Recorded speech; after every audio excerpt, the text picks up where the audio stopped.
their seats. Only 2 out of top 10 seeds, Grandmasters Andrei Sipenko and Nihal Sarin, managed to keep the perfect score as the competition is heating up. India's number 1, Arjun Erigaisi, found himself on the defensive against Grandmaster Murtaz Kashgalev, but he succeeded to defend a tough position and secure a draw. In a breathtaking display of creativity, Grandmaster Nihal Sarin sacrificed his queen and squeezed out a hard-fought victory against international master Srihari. With the round 3 just around the corner, the battles are just getting tougher. Don't miss the action and follow our broadcast with Grandmaster Srinath Narayanan and International Master Irene Sukandar for more excitement and expert takes.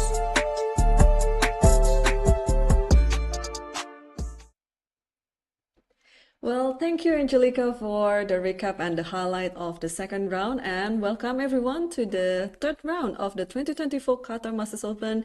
And today we are going to see lots of actions for round 3.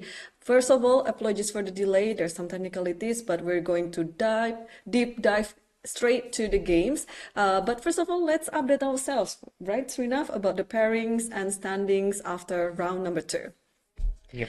And for the pairings on the first board, we will have Yushipenko with white pieces against one of the most experienced Indian player, Surya Ganguly. And on the second board, we have Nihal Sarin versus Ankap Gupta, and the youngster, a very talented Ivan Zemlyansky, will be taking on the stronger Narayanan. Thank you, Irene. And ouch. Wow. And then Adivan will be playing against Sargishan San. So we have 16 players with full points, 2 out of 2, and then they're playing against each other. And I think we can also see quickly about the standings. As we mentioned, there are so many grandmasters in this field, and we can update ourselves on the standings. Yeah, we have about 16 players with 2 out of 2, which starts with Mahadavi Reza, who was the giant killer in the first round, defeating none other than the second seeded player of this tournament, Noribek Abdusaturo. And we also have the 2 players from the top 10 seeds, Eshipenko and Nihal Sarin, and a whole bunch of grandmasters, including the strongest women in this tournament, Paulina Shovalova. Right, and I think without further ado, let's go to the actions. First board, Yushipenko playing against Surya Ganguly, and we can try to get the first move, I guess, for this game, because it looks like it's the Carlsbad structure. Yeah, bang on. So it's a Carlsbad pawn structure, which means the pawn structure is all symmetrical except white as a pawn on the E file, black as a pawn on the C file. And this structure can arise from a number of different openings, but it usually comes from 1 d4, d5, c4, e6. The queen's gambit declined, knight c3, knight f6, and now white takes c takes d5. Now, in general, in a lot of these recent times, people have started taking c takes d5 in these 1 d4 openings, but even more so when the knight has not been developed yet to f3. Historically, c takes d5, e takes d5 is one of the most common ways the game can go. White went bishop to g5, pinning the knight and exerting pressure on the d5 point. Here there are actually a few different ways to play as black already. c6 is one of the most popular moves here, which keeps certain options. And bishop e7, which Surya played as black, is also one of the other ways to play, a very valid way to play. So bishop to e7, e3, short castle, and now after bishop to d3, black went rook e8. Here knight e2 is the move which has been played more often, but Esipenko chose to go with knight to f3, which again is a very possible way to develop, just 2 different ways of developing the knight here. After h6, bishop into f6, bishop into f6, we go into a solid position in general. White went queen to b3, attacking the d5 pawn. Black defends it with c6, and now after short castle, knight d7. From the history, from the back, all the way back in times, from the times of Botvinnik, one of the most popular ideas in these setups with this pawn structure for white. There are two main ideas. One is the minority attack with b4, b5, which is clearly not White's immediate intention after playing the queen to b3. The other is expansion on the center with e4, and this is what Eshipenko is going towards with his move rook a e1. He's going towards the break with e4, and his claim will be that White is better positioned, better developed for this break, for the opening up of this position. Now, this used to happen with the knight on e2, and White could also support it with f3 and e4 with the knight on e2. But with the knight on f3, this way of playing is also entirely possible, and it's not totally uncommon either. Right. Yes, I think this Queen's Gambit Queen's Gambit exchange with this Carlsbad structure is one of those lines or variations that's evergreen because we know that Yeah. it's been played for many decades and it's still being played by the top players too these days. And I think this is a very unique approach by Shipenko because players have been trying to explore all kind of possibilities approaching this position. As you mentioned, the minority attack is one of the most principled line, but here usually you go with e4 with f3. But now Ishipenko is doing something that is completely different. So possibly with the move of e4, he will create an IQP himself. But that means that the position will break open in the center, and that could be one of the potential tactical position in this game. Yeah, it can get concrete pretty quickly. And this is what Surya has to deal against. But Surya, on the other hand, is also vastly experienced in general as well as potentially in this structure as well. Right. So so far, I don't see any particular danger for black. And let's also note that it's actually white who has spent more time until this point. Black has played a bit faster, which potentially could hint to black being concretely a bit deeper prepared. But also in terms of concepts, white knows what he's doing. Yeah, well, I think this game will be very instructive for white and for black. I'm just going to put this one aside and then added it to my own repertoire. But meanwhile, you were speaking about some concrete line. I think the next board that we're going to see, Nihal Sarin versus Sankap Gupta, it's so concrete, it's so interesting. What is going on there, Srinath? Let's talk about Yeah, it. this is also a super exciting encounter between Nihal and Sankalp. Both of them very close to each other in terms of age, and also they know each other quite well. They just played each other against each other in the President's Cup in Uzbekistan, where Nihal scored a very important win on his way to the Right. tournament victory. And that game was actually very close. Nihal was slightly better, but Sankalp was defending. It went all the way into a long end game, and then Nihal finally managed to win that. And this one is definitely more fireworks from the beginning. Nihal started with 1 c4, the English opening. Black responded with e5. And now after knight c3, knight f6, knight f3, which is a common way of developing the pieces for white in the English opening in the beginning. Black goes for e4, attacking the f3 knight right away. And when the knight moves to g5, black just ignores this threat on the e4 pawn and instead plays c6. Have you seen Wow. this variation? Well, I played this variation myself, but without pushing e4 immediately. So, um, well, let me remember actually. I think I played this with I the think I think you're maybe referring to this one, yeah, with yeah, g3. with Jeffrey, but this is knight f3, yeah? Yeah, this is with knight f3 Yep. and knight f3, e4, knight g5, Oh yeah, I remember c6. this. I remember this. Yeah. Yes. Yep. So I don't know if this is an official name, but I do know of a course which calls this the Adiban Gambit. Uneven Yeah, gambit. because he played this in the Olympiad, in the Chennai Olympiad Uh-huh. against the Uzbekistan team, Mm-hmm. Wakido Jahangir, and he held a very comfortable draw, and Mm-hmm. he's used this a few times.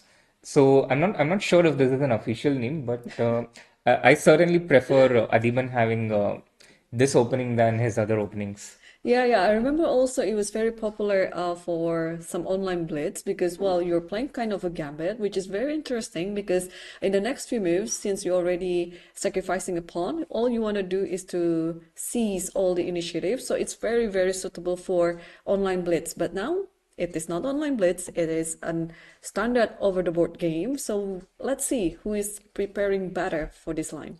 Yeah, absolutely. So, knight takes e4 would be your natural move here, which is also the most played move. But Nihal chose the second most popular move, queen e4, which seems like a strange move, putting the queen on the corner. But what it does is it prevents a potential d5 from black by um, pinning this king, the c6 pawn, through the c6 pawn. But And yeah. sorry, Srinath. Yeah, before we deep dive to this line, can you show us, please, the main idea why knight doesn't take on e4? That's an interesting question. So knight takes e4, knight takes e4, knight takes e4, d5, c takes d5, c takes d5. The knight most commonly goes Yeah. to g3, and here black just basically black has already started pushing his pawns, attacking the knight. He goes further with h5, h4, and there's no concrete reason as such on why white shouldn't take this pawn, and this is an entirely playable variation as Yep. white. Yep. But black simply gets more development and initiative. Yeah. So Nihal probably didn't want to go into this concrete approach, and therefore he chose to go queen a4 here. But then you might also ask, if you don't want to take it immediately, then why not play queen c2 and put further pressure? Answer to this, black can just defend the pawn with d5, and black has a beautiful center, and there's nothing much you can do against it. So what you're doing is you play queen a4, and if you saw in the variation with knight e4, knight into e4, knight into e4, black's move was d5. Yeah. So queen a4 exactly prevents this move d5 right now and attacks the e4 pawn. So black defends it with queen to e7, and now white goes queen c2. The point being that if black plays d5 now to defend the e4 pawn, which is attacked, then white has c takes d5.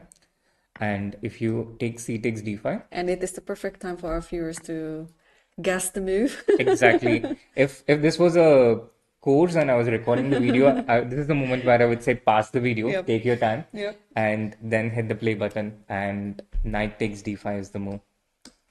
Yes, because the bishop on c8 is hanging. So this is always the source of all tactics. The source of all tactics. I remember I was already like an international master back then. I was at Webster University, and my coach, Susan Polgar, told everyone, remember, I know all of you are already grandmasters, international masters, but remember, unprotected piece or pieces are the source of all tactics. So remember to protect all your pieces. Right. So knight takes d5, and due to this reason and due to this unprotected pawn, white plays first queen a4 and then queen to c2. Now, since black can't play d5 directly due to the c4 pawn, what black does is black has a alternative. Yep. He has a workaround. He starts with b5. This b pawn, selfless b pawn, a very nice b pawn, gives its own life, allows it to be taken, c takes b5, to allow this d5 pawn and the e4 pawn to go on, because the central pawns are more important in the opening than the flank pawns, and this also opens avenues for all the different black's pieces on the queen side. So c takes b5, d5. Now white starts with his own development with e3, and black goes queen b7, which is a new move actually, which I don't think it hasn't been seen in the Masters database. And there have been a few online games though. So the online games also continued with d3 here, breaking black's pawn center, for which black worked so hard to build it, sacrifice pawns and stuff. And before black allows it to be broken, first they attack the g5 knight, force it to the corner, and then take e takes d3, bishop into d3. And black continues to be a pawn down with a6. So it's a bit of a Benko gambit-like sacrifice. White, on the other hand, politely says, I'm not going to help you develop your pieces at the cost of my time. So he plays b6, not allowing this knight to get into the game anytime soon. So very complex strategic battle till now. And finally, after knight b d7, b3 and queen into b6, black has taken back the pawn, which he sacrificed quite early on in the opening. But the position, I don't think Nihal will mind the position that he has gotten out of the opening. It's basically a fight. It's a fight, and he has chances. The game hasn't been killed or equalized straight out of the opening. And in terms of how the position, the pawn structure looks, as white, I like this pawns on being on c6 and d5 because it is a bit of a weakness. It's not such a bad thing for black as such, and we see this pawn structure in many different openings. Yes. But it's also something to play with. It's something to pressurize on the c file. You can get bishop b2, rook c1, move the knight away from c3. You also castle at some point. This knight goes to f4. If white has a lot of free moves, this is what white would do. But black would also play the bishop to d6, knight to e5, castle, and if the knight doesn't move, even take on h3. Yeah. So that's pretty much the principal idea in this position for both white and black. Um, yeah, to be honest, in the opening, if you didn't see this beforehand, it was a bit hard to understand because there are so many pawns hanging around, Yeah. but then you just simply decided not to take any of them. You even, a6 was there. You could capture a6, you could capture c6, but instead you push b6. That was one of the ideas that is very, very deep. I know that you don't want to help your opponent to have quicker time to develop the pieces, but wow, I mean, both players, I think they're already on their own, and then they decided this on themselves. So, okay, we'll see what's gonna happen in this game. I think things have been quite calmed down a bit, yeah, because in the beginning it was like some pawn sacrifice here, pawn sacrifice there, but now I think they're just going to focus on their development, probably the safety of their king, but also at the same time trying to include their ideas as well, like what you mentioned about knight a4, probably undermining c5, and something that has to be done is about the knight on h3 because it doesn't really do anything there. Maybe you just put it on f4 and have some control over the center. But also in the meantime, black has quite a solid position. You just have to develop the bishop on f8 and then put the king into safety and game on. Yeah. All right. Absolutely. What do you think if we move on to the next board? It's between Ivan Zeliamski versus Narayanan SL. Yeah, this one again, it's a fantastic fight, and it started with one e4, e5, knight f3, knight c6, bishop c4, and I think the Italian, although in the past bishop d5 was, I think, clearly the main line Yep. in this position. In recent times, bishop c4 and bishop b5 are almost equally played, especially in the top level, due to the popularity of the Berlin Railoppers after bishop b5, knight f6. So bishop c4, bishop c5, c3, knight f6, d3. This is the slow Italian. If you play d4 directly, that's the faster Italian, and the way the opening was played about 100 years ago. But with c3 and d3, this is the modern main line. d6. Once upon a time, when I was learning e4, e5, and I learned Italian, my coach taught me that this position, it's harmless. You just play a6, bishop a7, you play d6, and castle shot, knight e7, knight g6, and everything is fine. It was as primitive as this, and this was maybe like 15 to 20 years ago. But times have changed so much, and this has become one of the most topical mainlines. The move order matters a lot already in this position, whether you castle first or whether you play h6 first, a6 first, or d6 first. All of these things make a difference into the setup that you're going into.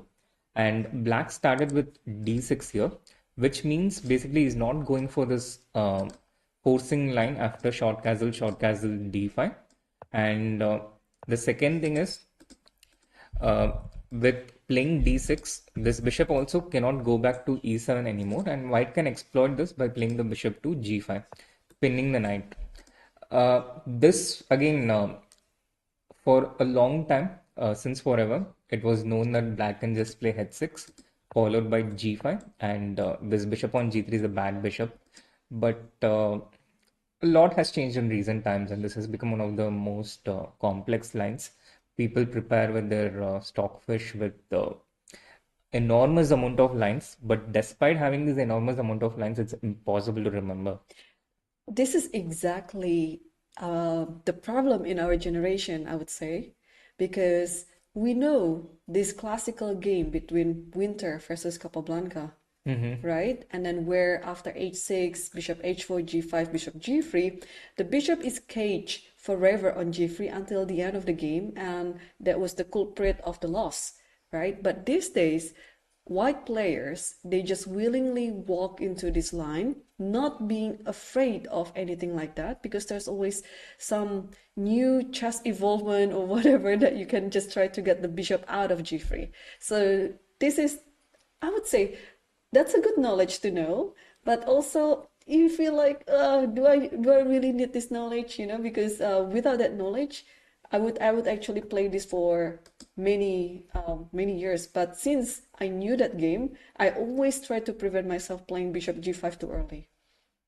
No, I think you should have that knowledge, but I think you should also update it with new knowledge. Yeah. That's it's very important to keep evolving with times, especially in chess openings. With the fashion of chess openings, the way it evolves, the way it changes. It's a bit like watching a movie, you have to keep watching the recent things. You have to keep updating it. Otherwise, if you miss the scenes and if you come in the middle, you don't understand quite Yeah. what's going on. A lot has changed.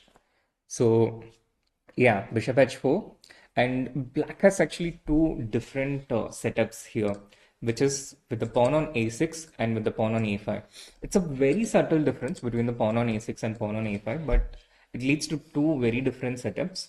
And this is also one of the reasons why after d6, in certain cases, white will actually try to delay bishop g5, start with short castle. And there are players with white who would, play bishop g5 against a6, but not against a5, and vice versa. So, but white just went for bishop g5 here.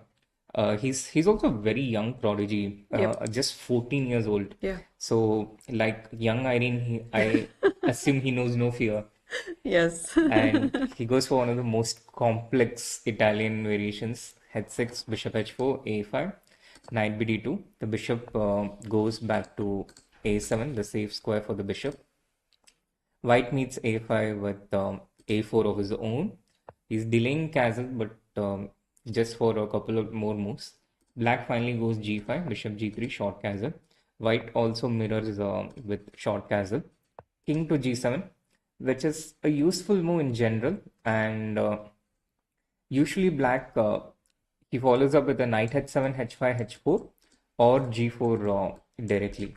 And after rook e1, this is exactly what he has gone for. He's gone for g4 directly. Uh, Now white is thinking, and the knight is attacked. Now you might think the knight has only one square, so why not just play it? Now I don't know if it works right here, but there are situations where you can consider white to play Bishop bishop h4. h4, right. Yeah, you're totally right there. Yeah, and then this could be the same pattern like what Kashgaliev showcased to us yesterday, that he sacrificed a piece for long-term initiative. So this could be one of them. Because otherwise, why else would Zemlyansky think in this Yeah, position yeah, if that absolutely. h4 is the only move? So I think he must be also trying to figure it out, like what happens after bishop h4, gf, queen f, and then you have this pressure over the f6 knight, because usually in this position you would like to have some additional help with the rook maybe going to h6, but it is going to be very, very long in this position. And the bishop is out of play. Like usually if the bishop is still on c5, you might actually think about I don't know, pushing d5 and bishop e7. So now you have to come up with another plan, maybe knight b8, knight d7. But again, that type of position is a very interesting one because after knight b8, knight f1, knight d7, knight g3, you have this idea going to f5 or h5. So it's going to be quite messy. Yeah, absolutely. It's not easy to deal against this position as black. Deal with this position as black, and this is a task that black has to figure out. Firstly, he has to even decide whether he wants to take this knight Yes. or not after bishop h4, a potential bishop h4, and if that happens, the position is still not bad for black or anything, but this is a kind of chaotic battle that ensues in this bishop g5 Italian. It's a very typical way, and I see there are actually not a lot of theory here, and Hessel himself spent about he spent about 14 minutes for this move king g7, and he spent 7 minutes for the move g4. So it indicates that both the players are on their own, and we have another fascinating complex battle going on. Yeah, yeah. It's amazing that this is coming from an Italian, e4, e5, and all the pieces are still on the board. And then somehow after this move, g4, you see, this favorite move of mine always ensures that we will have a very exciting game. Absolutely. And this is why, I was always answering Italian for whatever opening you were asking, because I think Italian offers so much life in recent times. And I think it's one of the main lines in today's chess. Yeah. If you see the top players, Fabiano, Levon, Yeah, they've been covering this line in their courses, not only playing it on the board, but also, giving us some more insight of what they have prepared and recommending us some of the lines and surely saving some of their secret lines as well. Yeah.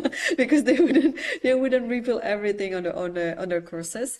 But anyway, let's see the next one as well because since we are touching on the topic of Italian, we have also we've been debating what is the name of this variation. Is it a three-nut variation? We can say it from the start. Yeah. So Adiban playing with white against Shan Sargisan in this board. He started with 1 e4, true to his course, e5, knight f3, knight c6. And here he goes bishop to c4. All normal till now. But after knight f6, which is one of the two ways of playing, the other one starting with bishop c5. After starting with knight f6, this allows white to go for this variation with knight to g5, going straight for the d5 pawn. This is also one of the openings which I used to get tortured during my childhood, losing games with black. I remember losing a game very early as black after d5, e takes d5. Here I logically took knight into d5, and then my opponent happily took knight into f7. Of course, yeah. And he crushed me here, king into f7, queen f3 check, king e6, knight c3, etc. And I saw someone doing this very recently as black. I don't know, one of the top players. I don't know if it was Magnus or someone. But yeah, someone went for this willingly with the black pieces in recent times. But guys, you don't do this. Those who are Don't do watching, this at home. exactly, don't do this at home or in tournaments. When you enter this variation and white takes e takes d5, here knight a5 is the correct move to play. Yeah. You attack the bishop, you force it to move away. The bishop, of course, moves with a check. And now it's okay. It's okay that you accept a pawn down position with c6, d into c6, b into c6, because black gets a lot of act 2 counterplay. The bishop is attacked, and I think e2 would be the normal square for the bishop, which is how some of the earlier theory used to go. But in recent times, white goes with the bishop to d3. Also, queen f3 is there, yeah? Yeah, also queen f3 is there, absolutely right. Queen f3 is there, and I think I lost a game here as well as black, forgetting what I'm supposed to do. Oh, in this variation, you have to have like a very good memory because there's so many things to memorize and they can look similar to one another, but they're actually different. So you have to really understand even the smallest of nuance in this position. Absolutely, absolutely. Memory is very important here. And white went with the bishop to d3. Knight d5. This is again theory attacking this knight on g5, pushing it backward. But white stands his ground. Supports the knight on g5 with h4. Black again insists that the knight be evicted from g5, serves it an eviction notice. The white queen comes in and says the knight is not going to move from g5 for the moment and attacks the f7 pawn instead. Black defends it with queen to f6. And now don't be tempted by knight into f7, which looks tempting because after queen f7 there's bishop g6. Yeah. But unfortunately, black has knight Knight to f4. f4. But this is still interesting. It goes on with knight d6 check, which is a double check. But ultimately, black wins this piece and there's no way to save it. Yep. And white has too many undeveloped pieces to be able to support the attack. So finally, the knight accepts that it moves away from g5, but does so with an attack on the queen on f6. And this is where usually it's what we call with the grandmaster draw, yeah? Queen e6, knight g5, and there's so many games like that. But it didn't happen in this game because Adiman deviated from the professional draw. Yeah, and he deviated with a move which is his own favorite. Yes. Oh, yes. Usually on the first move, but thankfully here on the 12th move with b3. So b3, g6. Now black starts pushing white's pieces back. The queen moves back first. f5 attacking the knight on e4. The knight also moves back. Now knight f4 attacking the queen again. The queen moves back. Adiman playing all of these moves instantly, that showing that he's prepared. Now black brings out the bishop to b7. Combined with the knight on f4, it can create threats on the g2 pawn. So Adiban instantly neutralizes it with bishop to a6, which although neutralizes the bishop, loses the pawn, and black regains his pawn with knight into g2 check, queen takes g2, bishop into a6. Material is equal, but the position is chaotic. White now starts bringing out his pieces with bishop to b2. Black goes bishop b7, setting up a potential discovered attack with c5. White sees that he moves away the rook, attacking the g6 pawn, which is defended by black with rook g8. And now white finally brings another piece out with knight a3, potentially intending to castle long on the next move and claim that his king is safe. Yeah, I mean, I played this variation for both colors, but if somehow the game reaches this position, I think I would be happy as black. Yeah, with the kind of piece activity, I can totally Yeah. understand and maybe agree with you. But okay, I mean, as white, I don't mind considering that I'm going to castle long and play king b1 on the next move, and then ask the question, where is the black king going? Also long castle. I would put my king to c8, rook on d8, and I would say, okay, I'm happy with this position. I would keep my knight on a5 so that your knight on a3 cannot go to c4. And okay, but then the next question would be like how to play after that, right? Yeah. But I think the plan can also be the respond to your opponent's plan. So maybe I can just sit and wait. Probably since you don't have a light square bishop, then maybe I can put my king to a8 even, like making some useful waiting move to make my king sever. Because I just like the look of my pawn structure in the center, and then I have a pair of bishops, so it's enough for me. Yeah, I can totally agree with those viewpoints. And I also like that black has a line square bishop, which white doesn't. And yeah, um, probably Shant is also thinking along those lines. There we see him taking his time, being patient. He played a beautiful strategic game yesterday, and Yes. today he has a wild, wild complexity on the board. Yeah, totally, yes. And well, I think we can also go to the next board. It's between Raja Ritvik versus Karthikeyan Murali. I think my pronunciation of Indian names are getting better. Absolutely. It was never bad in the beginning. Never bad, yeah? Yeah, Oh, thank you. Okay. Okay, let me guess, what is this opening? It could be that one will be tough. what is this? I don't think it's Italian. No, Could it's not Italian. It's actually one of your favorite openings against 1e4. Wait, what is it? What is my favorite opening? Roll Lopez? The No. Sicilian defense. But there's C6. Oh, how did it happen? Let's Yeah, take a look. I'll show you how it happened. So it started with 1 e4, c5, knight f3, and here black went knight c6. And here, actually, since a long time, the last 10 years, 3 bishop d5 is actually more popular than the open Sicilian with the d4 in the top level, the Rosolimo Sicilian. Here, black can go g6, he can go e6.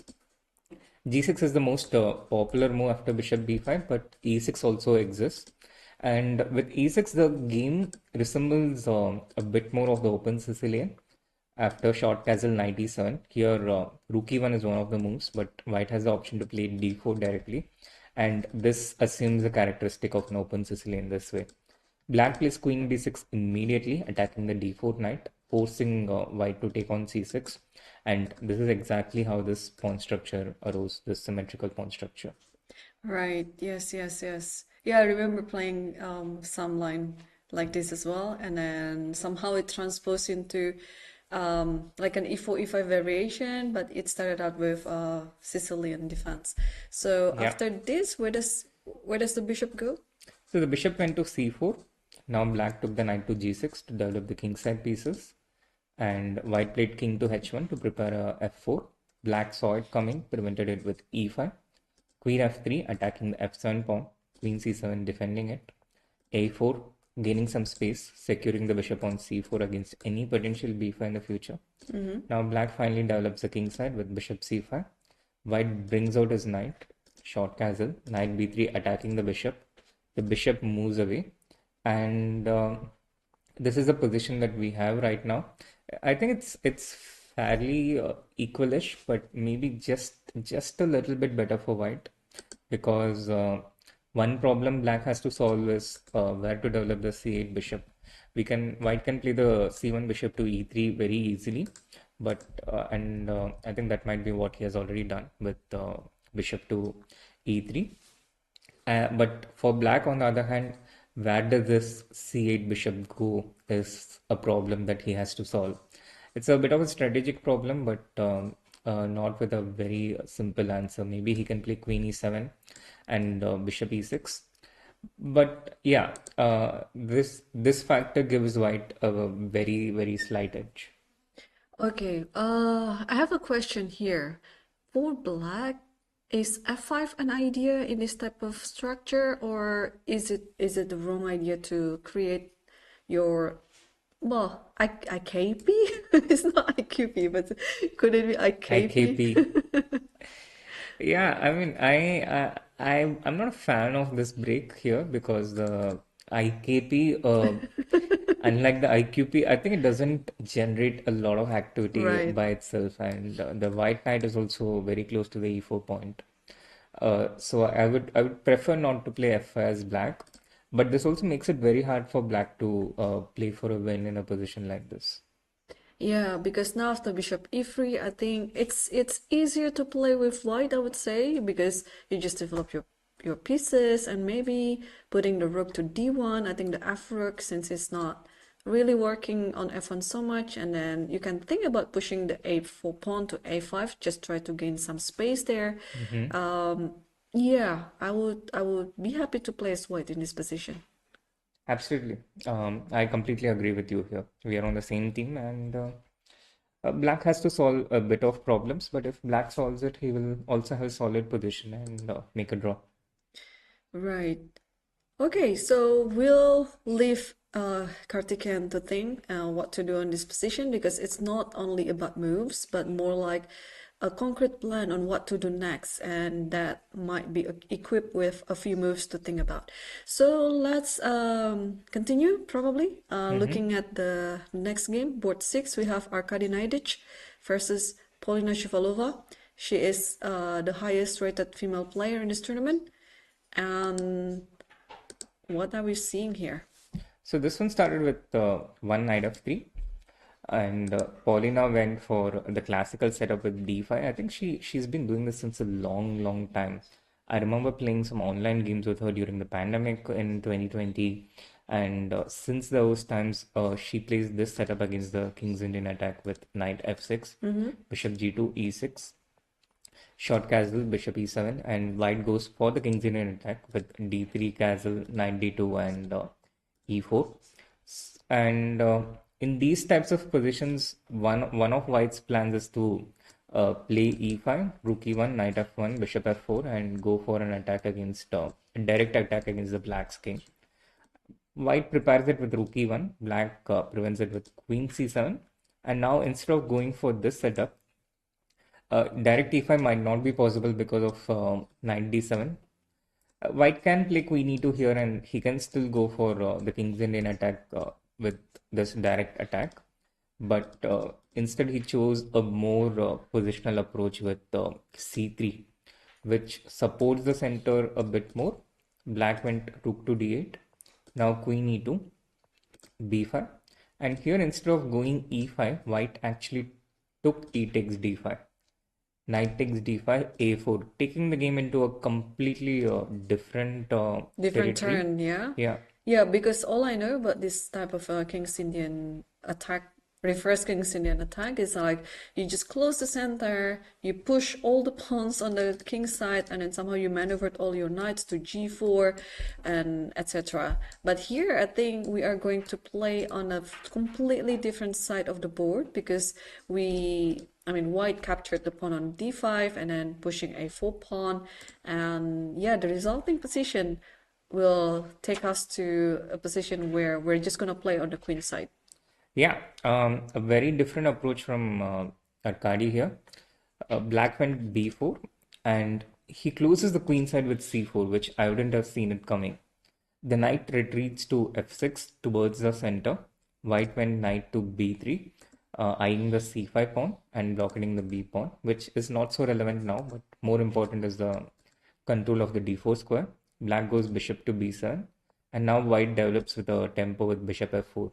So what white has done is created a pawn structure where his own d3 pawn is a weakness, but on the other hand, he has gained some footing on the queen side.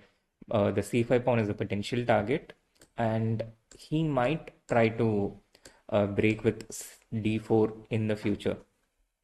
But yeah, I think it's for me it's a bit of an unusual play by white, but nothing wrong or any such thing. Yeah. Nothing This to criticize, I would say. Nothing to criticize, I agree, but my old knowledge about the knight being on b3 in many cases, and especially if you recall in Sicilian, it's never a useful knight. But okay, at this point, I think, well, the knight is a bit useful because it stops, okay, knight d4, let's say, or any knight a5, and also it's keeping an eye on the c5 pawn. So probably at some point after this bishop f4, white will be trying to make a breakthrough with d3, d4 at the perfect time. Probably not now. Maybe you still have to bring your rook to the d file, but I think at some point this ultimately the idea. Yeah, absolutely. Definitely one of the ideas since white has more pawns on the queen side, and that's how you make use of the queen side majority. So a strategic battle on, but I think this is going to be an interesting game as well. Yeah, I was just looking at other games outside the top 10 boards, and they're very, very interesting. Okay, which one would you like? A delayed Bone Cloud King What? for black. No, not on the second move or anything like that, but there's some King E7 in one of the games, or a looking like trap for the queen being white queen on G7.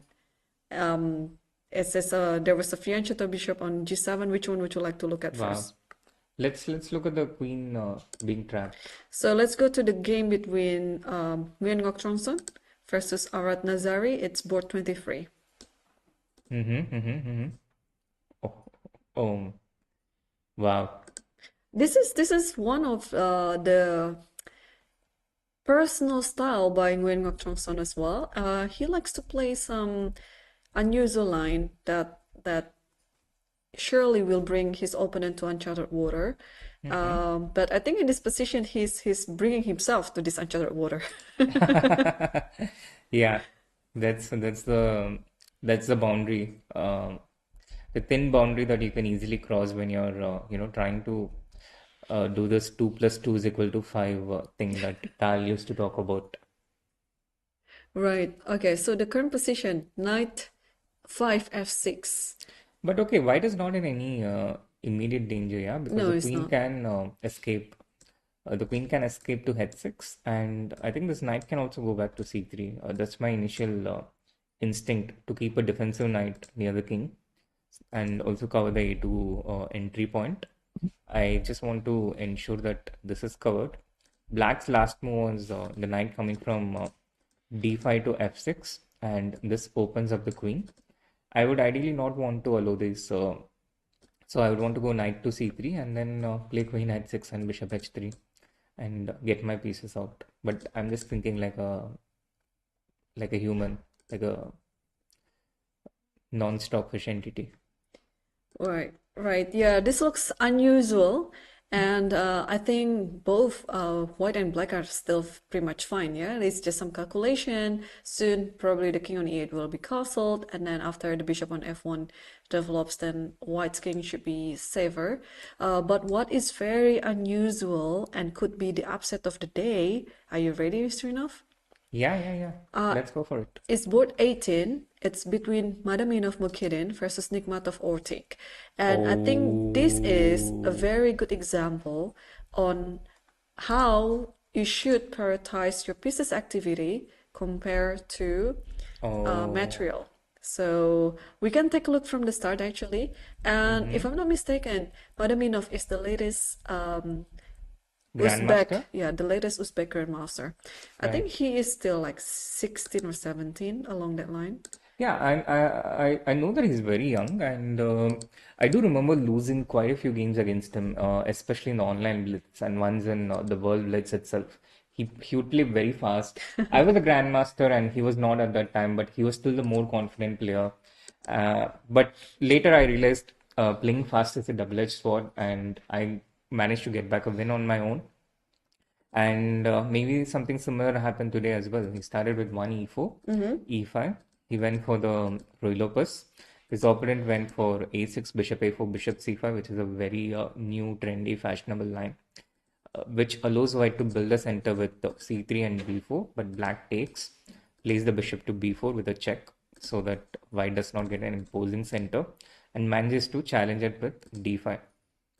E takes d5, queen takes d5, bishop um, b3, attacking the queen. Here, maybe he was out of book because he spent around 10 minutes here Wow. and attacked the queen. But I'm surprised he was out of book here because this line with a6, bishop c5 has been in trend for at least 2 years by now. And he would, I mean, I would assume that he would know what He would know he's what to doing. do, yeah? Yeah, Like at least, I mean, this is not so far down to the opening line. I mean, yeah. still might move 9. Yeah, so what But happened next after queen takes d5? he attacked with bishop b3. The queen moved away. He played queen to d3 after a long think. Bishop went to g4 with the intention to long castle.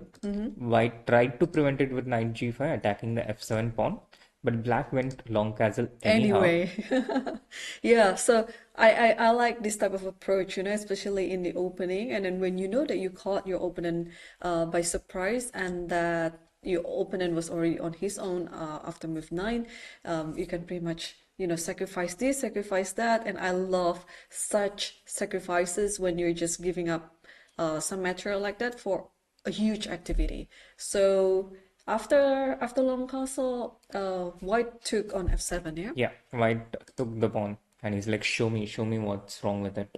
And black showed exactly that with knight to Wow. e5. This is, I think, I love this move. You know me, whenever one of my pieces get attacked, I would try not to move it, but let's see if there's any counter attack. And knight e5, I like this move. So, for example, what if the queen is captured right now? What's going to happen next? So the queen is captured. The problem is black also captures the queen, but this comes with a check, and this is a problem. And then if we play king d2, try to attack the knight. Yeah, here the calculation becomes a little more complex because black has options. Black can either take on f2 or take on h5. Instinctively for me, taking on h5 feels more, it just feels more instinctive. Yep. But here white keeps an extra pawn after king into d3. But that extra pawn wouldn't last long, yeah, because the d4 pawn looks very loose there. Yeah, it looks very loose there, but white can defend it with bishop e3 on the next move. So black needs to Give a back it check. up with, yeah, give a check, then Then be brave, king c4. exactly. Urgent, like how Arjun did yesterday, yeah, like Yes. take the king forward and not backward. But all these things, it just feels that it feels wrong, and it feels like black should have something. The bishop is attacked. Even just playing bishop a5 looks fine for black to me Yes, with an yes. advantage. But And b5 is coming, and I think sooner or later the king will somehow find himself in a mating net. yeah, absolutely. Yeah. Knight c6 should be strong here, I think. Yeah, knight c6 is also strong. Yes, I agree. Yeah. Looks like after bishop g6, if you don't go king c4, if you went king e3, then the next move it could be knight f5, also rook a e8. You can just pick which one that you feel best, yeah. Yeah. I mean knight f5 is just seal the deal, but it's showing that black was pulled with many good options. So it means that white shouldn't take the queen on h5 then? No, I don't really see options here for white. The queen is attacked, the bishop is attacked, and if you don't want to lose this piece, Yeah. what do you do? Like you need to do something, yeah. And I don't actually see a move apart from bishop into h5. Also, it could be that white just totally missed that e5 then, because it looks like, I mean, this is not a very complicated calculation. Oh, he's actually taken bishop into h5. It's gone Okay. into that because the alternate d takes e5. Yep. Although it looks like you're getting an equal material after rook into d3, bishop into h5. Now you might expect bishop into h5 and then white can be safe after a short castle. But the problem is after bishop into h5, black will not take bishop into h5, but instead can simply checkmate with rook d1 because of the pin. Wow. Then I know if the game will go like this, I know who I will call, like Cathy, Angelica, be ready. This is your perfect moment to capture the checkmate. But Yeah, I don't think it's going to happen. But okay, I will keep an eye on this game. And we have too many interesting games currently going on actually. Let me pick the next one for us. I would like to go to. Okay, it might be a bit too far away. Okay. Okay, I will just update ourselves on the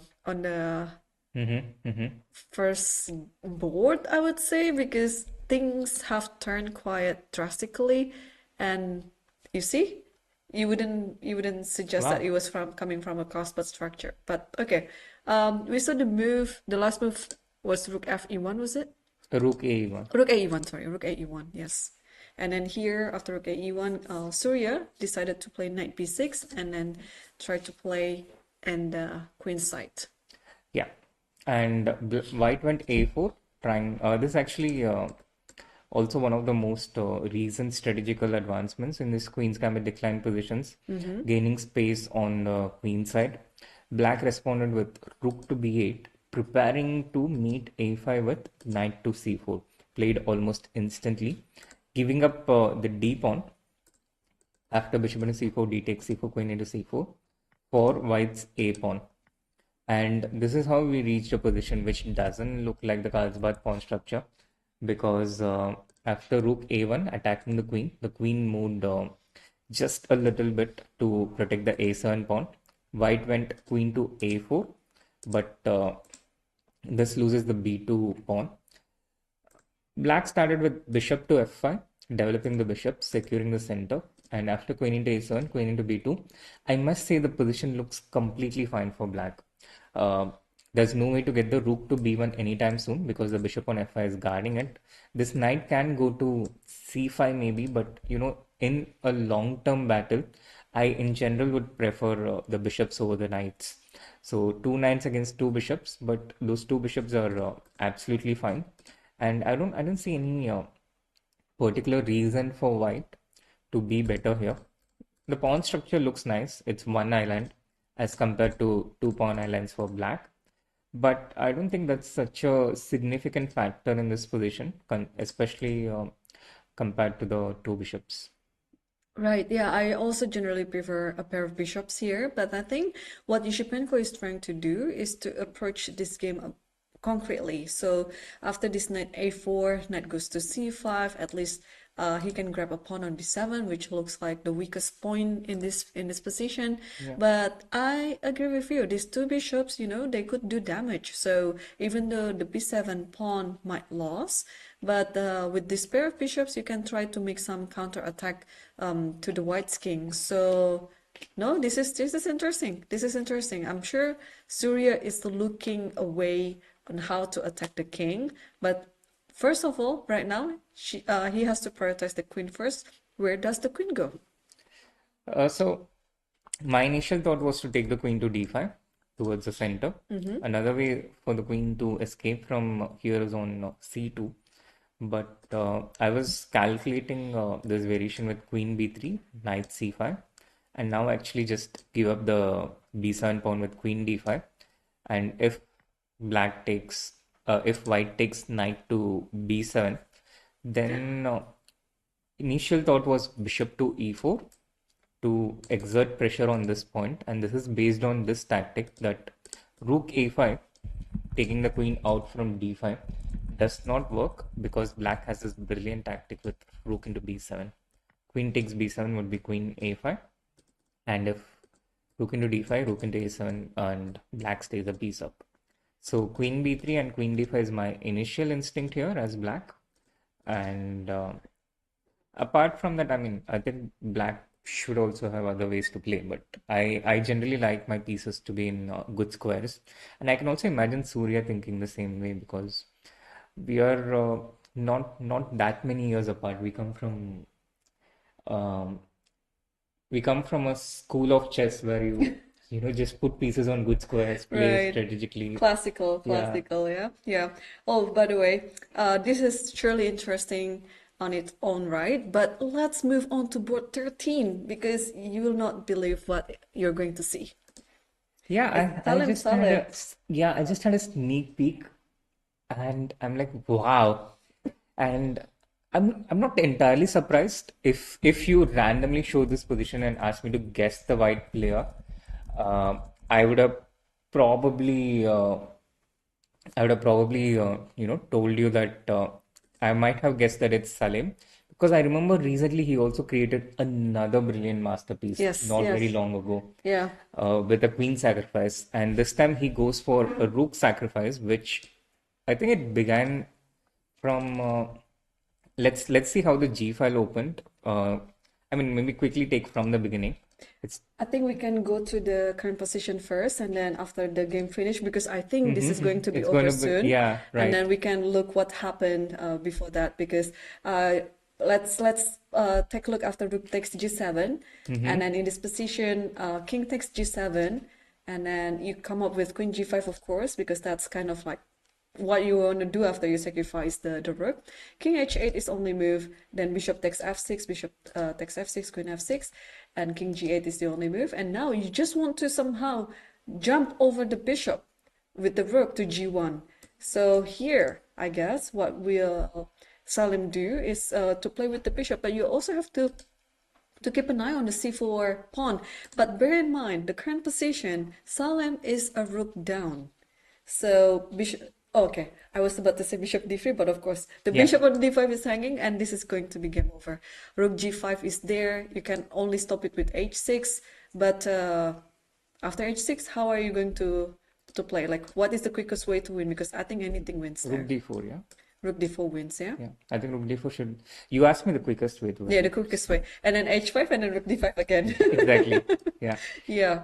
Wow. This is amazing preparation because if you look at the time situation as well, Salim didn't really take so much time. He has 1 hour and 18 minutes left on the clock.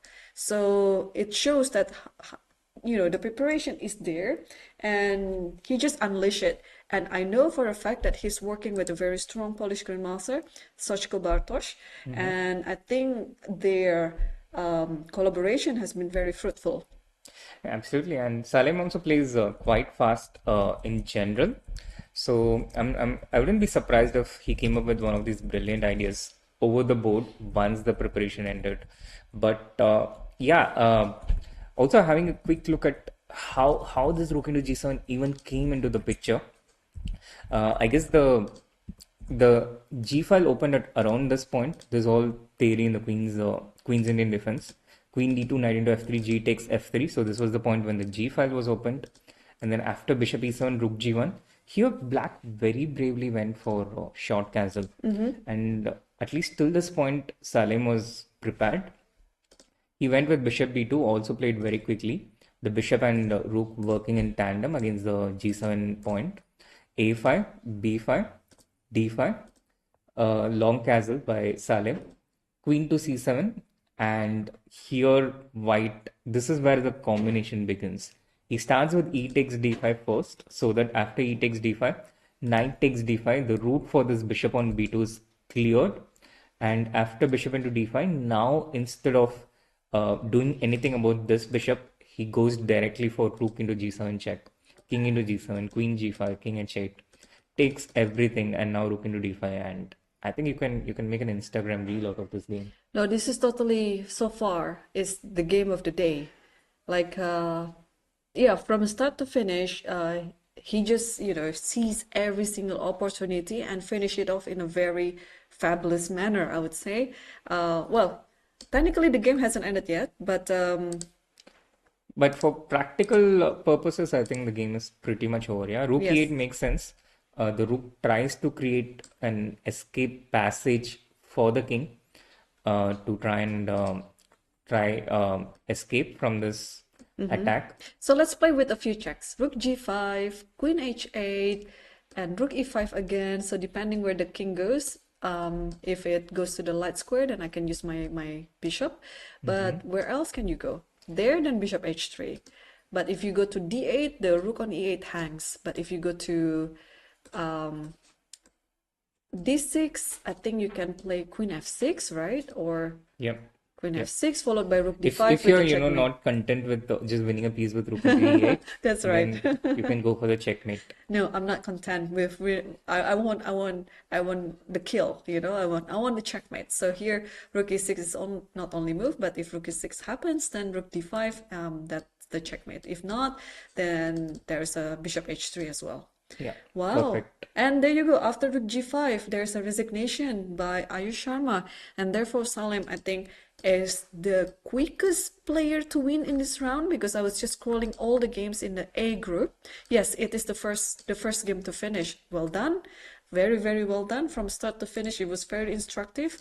And wow, I'm just trying to process everything on this game. It's so beautiful.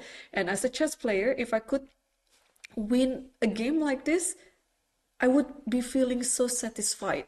I know, right? Right? Yeah. Yeah, absolutely. And you also kind of get a half rest day kind of a thing. The game ends Yeah. quickly.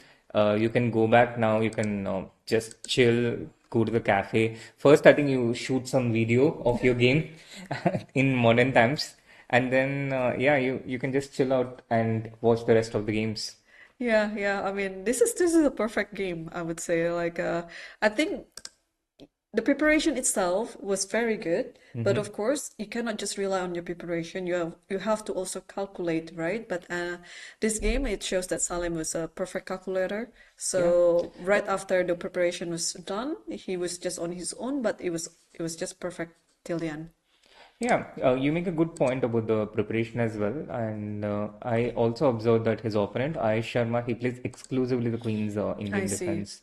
So I think they identified the target area and they sent this missile with targeted precision. Right.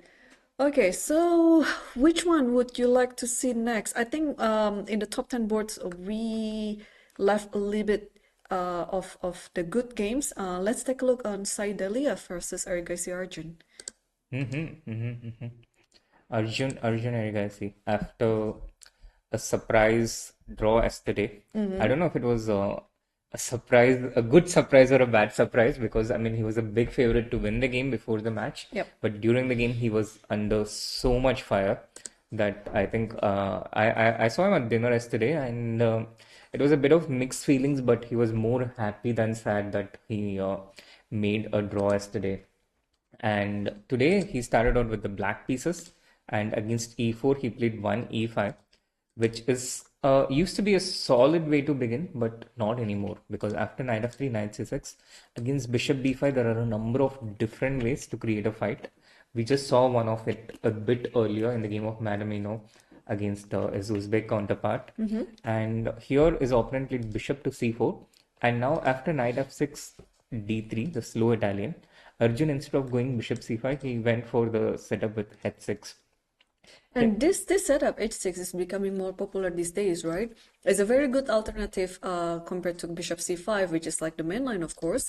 And then I remember like a few years back when h6 was getting its popularity, you can try to also confuse your opponent, because after h6, you're not necessarily aiming to play g5 next move, but you can also play a more solid line with g6. So I think yeah, it's being played by many top players these days. Yeah, absolutely. This was even the move order chosen by Gukesh when he had to win against Vidit in one of his candidates games. Yeah. But Gukesh chose to go for a more orthodox approach with bishop c5 in that game. But as you pointed out, Arjun did go for the setup with g6 and not g5. And this keeps the center close, goes for a more King's Indian defense style of pawn structure within one e4, e5. So his opponent played c3, bishop g7, a6, trying to maximize his advantage on the queen side. Arjun just goes b6, keeping his pawn structure intact to the maximum extent possible. Short castle, rook e1, rook e8, all normal developing moves. Knight bd2, rook to b8 with a potential idea of b5, targeting the a6 pawn.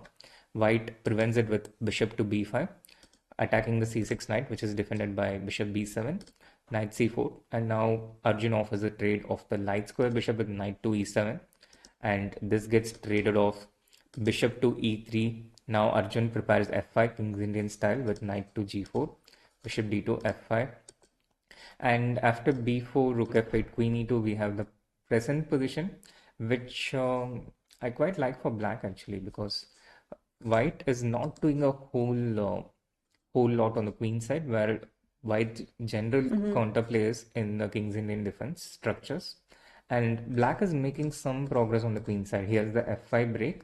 He can actually push these pawns forward and go against white's king, but white on the other side, he does not have such great counterplay on the queen side. So at the very least, Arjun is controlling the narrative of this game. Right, and he just played rook b e8. Yeah, I also play this position for both colors, and if this position arises on the board, yeah, I would prefer to play as black in this one. It's a I think a better version of King's Indian attack, right? I mean for black, because you don't really have anything to worry about on the queen side, whereas usually in King's Indian, black will try to play on the king side, and then white will somehow counter it on the queen side.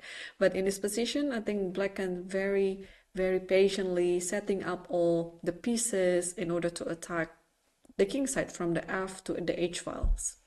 Absolutely, absolutely. Definitely a better version of the King's Indian defense, and I think you pointed out all the factors with precision. Yeah. So this game, I think it's gonna take a bit long time. But I just wanna go to another game. I think it looks interesting. It's Pranif Phupala versus Nandita. It's board 36. Interesting. The current position of this one is hitting the pawn on f2. I think it's lost anyway. But now the problem, or rather the question for white is how to play the next move Oh, this because is a problem I would rather Praneeth solve than solve myself because it's a problem with no good answer. White has gotten into a nasty mess actually from a very standard opening. So I don't know what really went wrong in his preparation. It seems, but something has definitely gone wrong for White. He's in trouble, and the F2 pawn is lost by force. White is not able to cancel also. Cancel is way out of trouble because then this leads to a fork after knight into f2 and white loses an exchange. and there is no good discovery with the knight on d5, yeah, after this. Yeah, unfortunately, because the f6 and e7 squares are covered by the black queen. So black will just capture it. So he cannot castle his way out of trouble. He cannot short castle because the bishop on f1 is on the way, and there's no way to protect the f2 pawn. So yeah, he's in a bit of mess, and white can maybe play something like bishop to e2, allowing knight into f2, and play something like rook f1 and long castle. But it seems like taking with this knight is better because the e3 pawn is also attacked by the g4 knight, and there's no easy or simple way out for white. The thought that he's having right now should have happened a few moves earlier, Yes. ideally. Yeah, this type of night dawns hitting the pawn on f2 or also the reverse way. Sometimes we see it in some of the London lines, having the knight on e5 and g5, trying to attack the pawn on f7 is very typical. I still, because of what you said yesterday, this is totally in my brain right now to look everything according to its pattern. Nice, nice. But yeah, it's a bit of a shocking lapse in opening by white because until the seventh move it was all opening Yep. from the Rogozin, all standard mainstream theory, and in just five more moves, already after eight e5 he was out of book. But I think he should have been more careful in that case. But he took knight takes d5 here, which was the cause of his beginning of problems. And after bishop in d2, queen takes d2, knight e4, a very nice move attacking the queen, and the other knight to g4. This is how black got a dominant position. Yep. And I would like to switch us to the game between Reza Mahdavi versus Daneshvar Bardia. I believe it's board 8. Yep. Just a quick question. What is the knight doing on h7? The knight went there to take a pawn. How did it happen? How did it come about with the knight going to h7? I mean, it started with the The French French, yeah? defense. Yeah, 1 e4 by Mahdavi. And after e6, d4, d5, the advanced French, c5, c3, knight c6, knight f3, queen b6. And here he played this mainland with a3.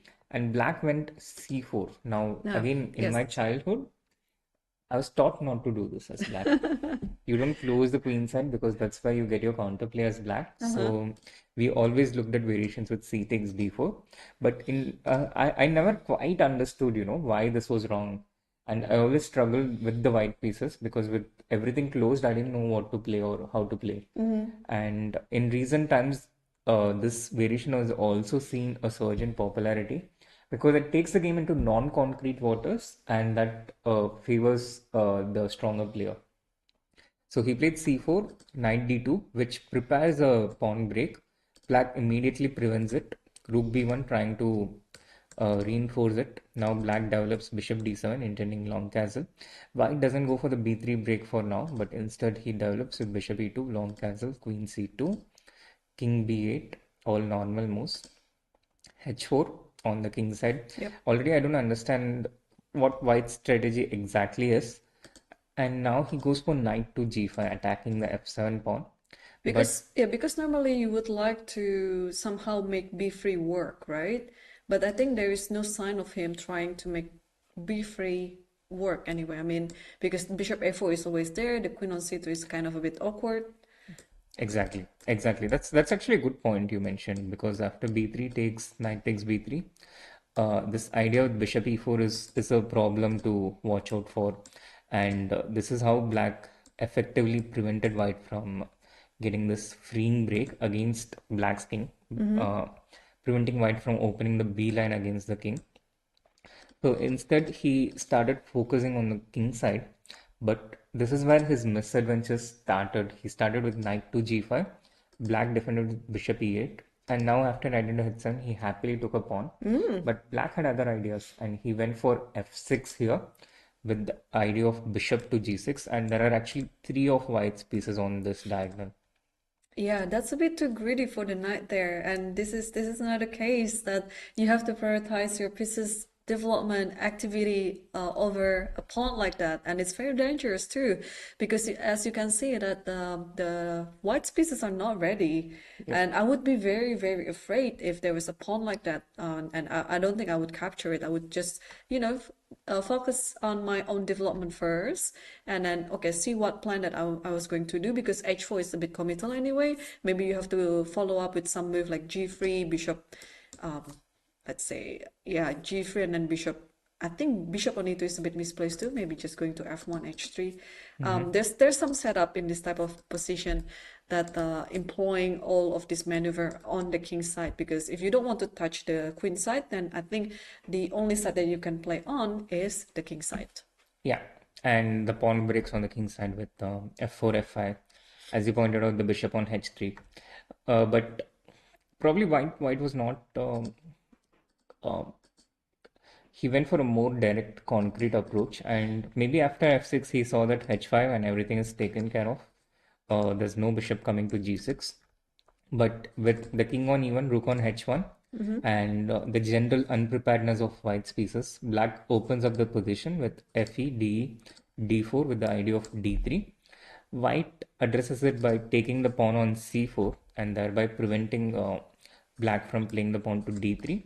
But this comes at a cost. So takes queen to c6, attacking the c4 bishop and the g2 pawn. Now this pawn falls after queen into g2, and after rook f1. This is the present position that we have right now. The king on e1 stuck. Black can simply take bishop into h5 on the next move as well, and then slowly move towards the white king. This position looks disastrous for white. Yeah, definitely. And you were really not worried of getting your bishop on f8 traded with the knight. That's actually your dream, because then you can bring your other rook into the game. And well, I was just looking at all the other games, and they are very exciting at the moment, but I think we are due to our first break. So don't go anywhere. We will be back after a few minutes of the break.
أنا جعت.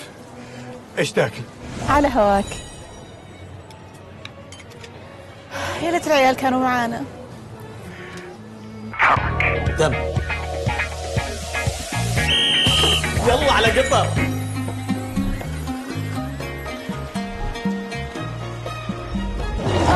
أسرع على هواك يا نواب. رد يا أبو نسب.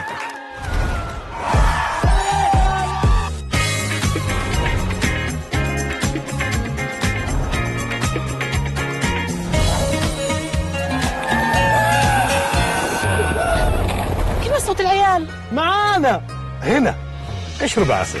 ذي ولا ذي لأحمد؟ اسألي. اختار اللي على هواك. كيفي معاك؟ حبيبي سبرايز.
Who's your favorite chess player? Magnus Carlsen. And who do you root for the World Championship match, Ding or Gukash? Well, I don't really follow up on chess, so I don't really know though. Do you play chess? I play, but I'm not master or I'm not good. But I know how to move the chess. That's okay. So guys, do you play chess? I do play chess. You play chess too? No, I don't. Do you play chess online or over the board? On the board. I prefer on the board. And have you competed chess tournament recently? It's been a few years back, not very recent. How often do you play chess?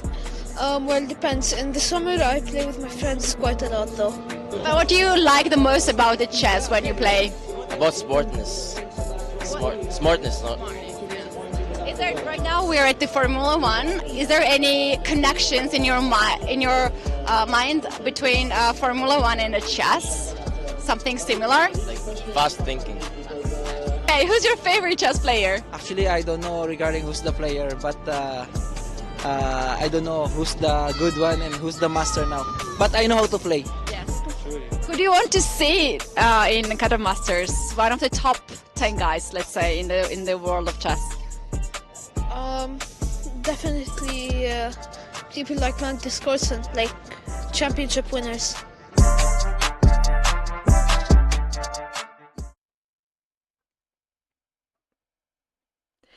It was Kathy Stasolashvili interviewing at the Formula One circuit, and what an interesting take there, because who would have known? Yeah, chess is actually very widely accepted by people.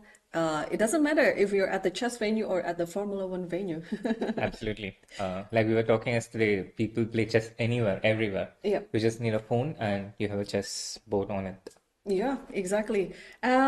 After the break, we promise you guys to bring you to more actions of round 3 in the 2024 Qatar Masters Open. So let's take a look one of the most popular games of the day actually.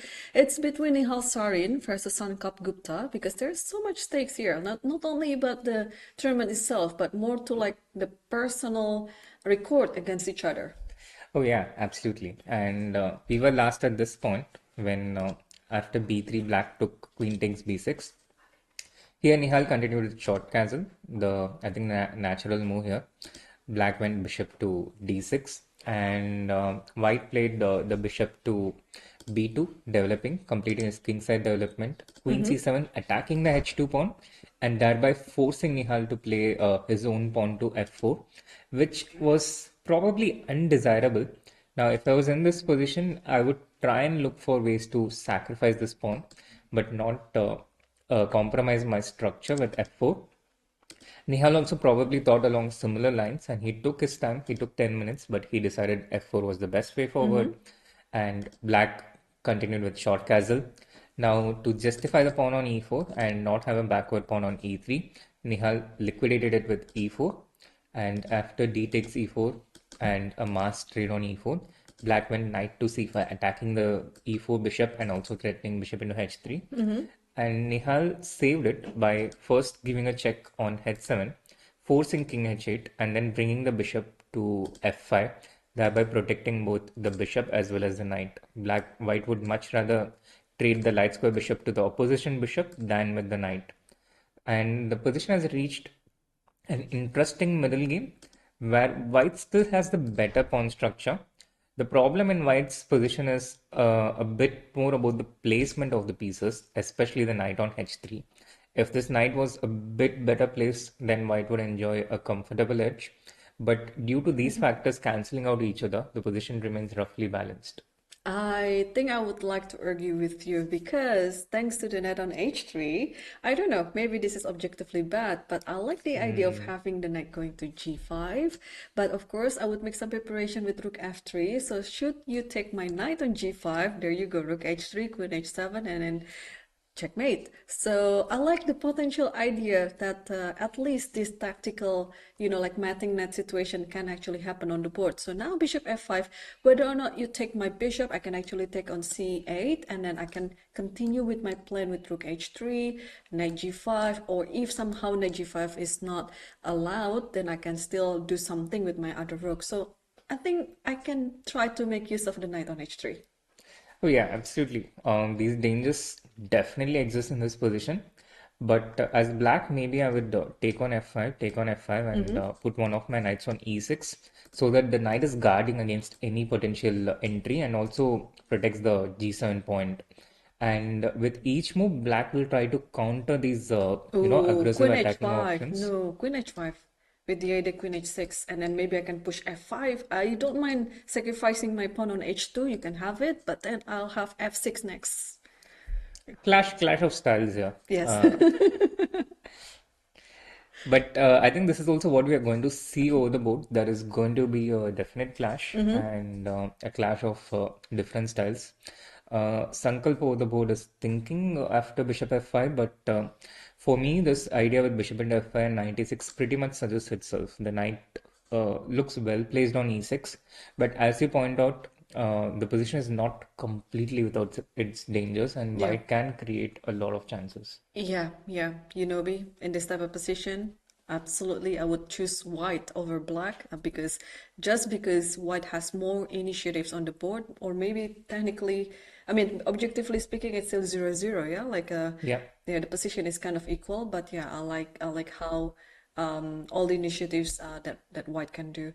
I can, all of these ideas that I mentioned, I haven't even brought my rook a1 yet. Imagine the damage when that rook is already activated. True. All right. I want to go back to the game between Madaminov Mukhidin versus Nigmatov. It is board 18. Because there have been some moves there, and I just wanna ask your thoughts about this position. It looks like black is, of course, better, but is white, do you think white is able to save the day? Black has, I think, only increased his advantage since we last left it at king into d3. He continued with c5 here, pinning the pawn, and white could save it only for one move, but on the next move he lost it. So black regained the pawn that he sacrificed earlier, and after king c2, rook to f8. If knight takes h5, there's rook into f2. Not quite sure what's happening there though. The line think- continues. Let's see it. Take on h5 so we can see what is black's intention after rook takes f2. Okay, f2 check, maybe king b1, yeah? Okay, we will be covering king b3 as well because that looks also very fun for black, not for white. Okay, for king black. b3, I think we can straightforward just see after knight c6. It should be some very catastrophic consequences. Yes, and also c4 is coming, c4 b5, yeah? At least, at the very least, I think you can somehow, okay, it's already a matching knight itself, but knight a4 is there, b5 is there, yeah. Okay, so king b1 should be safer, but then what is the aftermath after king b1? I think this is much more your position than my position, but the first thing I can think of is takes. No, first thing is, takes, and then rook d6, right? Knight d5. Oh, But knight d5. I didn't see that move. No, that was beautiful. thank you. And then after bishop b2? After bishop b2, I was intending rook d2, and you can hold on to the c3 To both pawn of for them much at the longer. same time. Yes, unfortunately. Yeah. Yeah. Wow, knight d5. Yes, I like that move a lot. So that's why the bishop on h5 cannot be captured, because then you're playing without the rook on a1. You're playing without the rook on h1. So even though you somehow get the extra piece on h5, it doesn't really mean anything on the position. Yeah, absolutely. This is why, at least from a practical perspective, White didn't dare take the bishop, although Stockfish is not impressed. Stockfish, even in this position, seems to be finding a defense, but I can totally understand if White saw until this point and he decided, I'm getting mated, so I'm not going to take the piece with knight into h5 here. And instead, White chose to go rook to e1.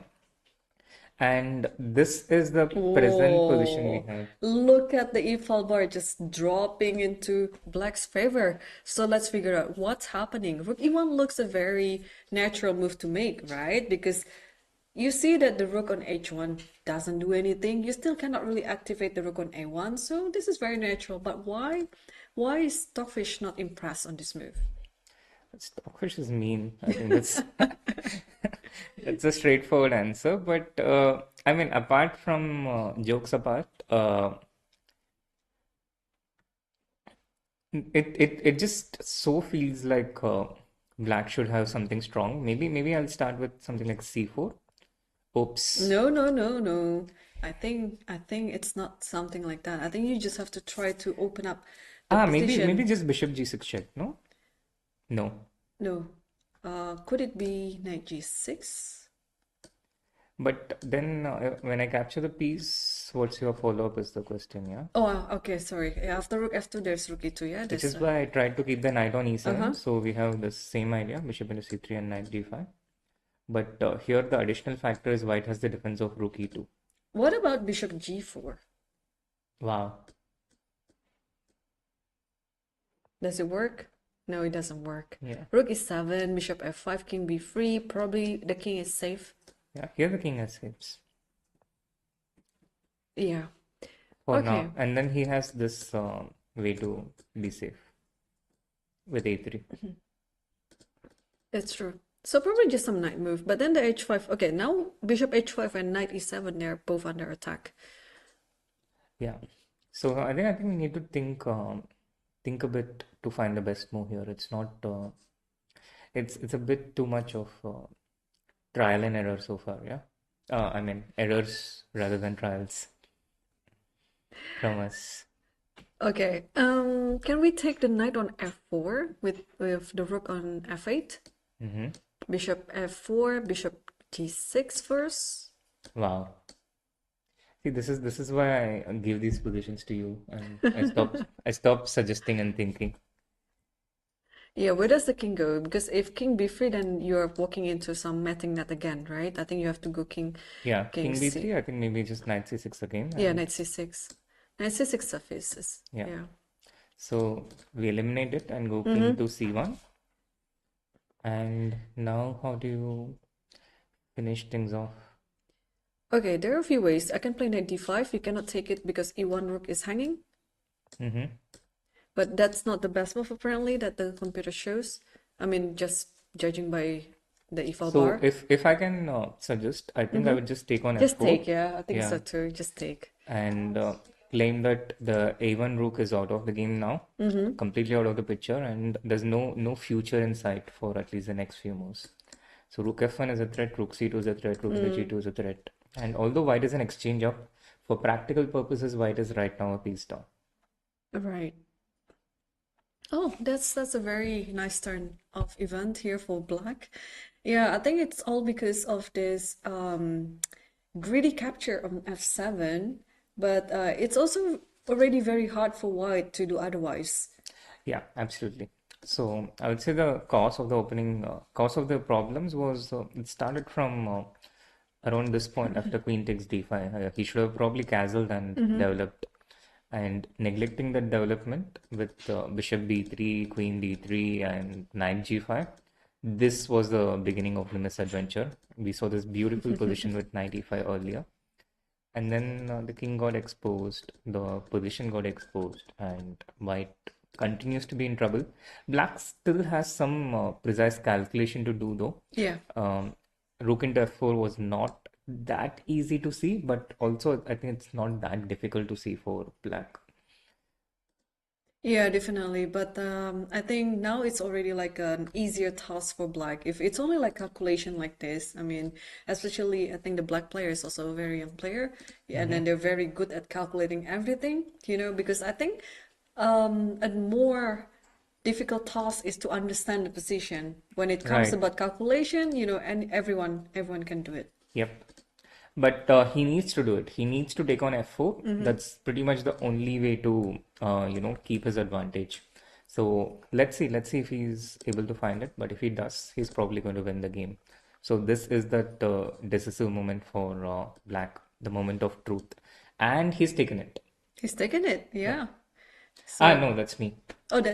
Oh, see, this is coming from yesterday too. I shouldn't trust you a lot, you know? I was just testing if the lesson has been learned. No, you know, I will not learn. Okay, I think we can safely leave this game for a while and let's update ourselves on other games that are still going on. We haven't really taken a look at the game between Idani Puya versus Tabash Arash. Right. Yeah, an all Iranian encounter and with equal pawns right now. I don't know which opening it came from though. It's been so long into the middle game, but quickly checking, it also came from an Italian. It is So, Italian, but the close one with D3. yeah, with D3 and knight to C3, this is the other way of playing the Italian. We saw the lines with C3, but with knight C3. This is the beauty of Italian. You can play in so many different ways from both white as well as black. That gives you this treasure trove of different setups and different ways to play. And black played knight d4 here, creating a slightly different pawn structure with the black pawn on d4. This gave white some control. He got this position with the bishop on c4 having good control, but black neutralized it with bishop e6. It created the weak pawn with on e6, and white tried to take advantage of it with queen g4, bishop to e5, and queen e4. Then he brought his other piece to e1, but it was just one weakness for black, and he very easily defended it with the king to f7. After the trade of the queens with queen into e4, rook into e4, the king becomes one extra defensive piece, and the king also participates in operations. So the king came to f7. F4, bishop into e5, rook into e5, attacking the pawn on c5, b6 protected it. And here, Idani took a rather unusual decision to me.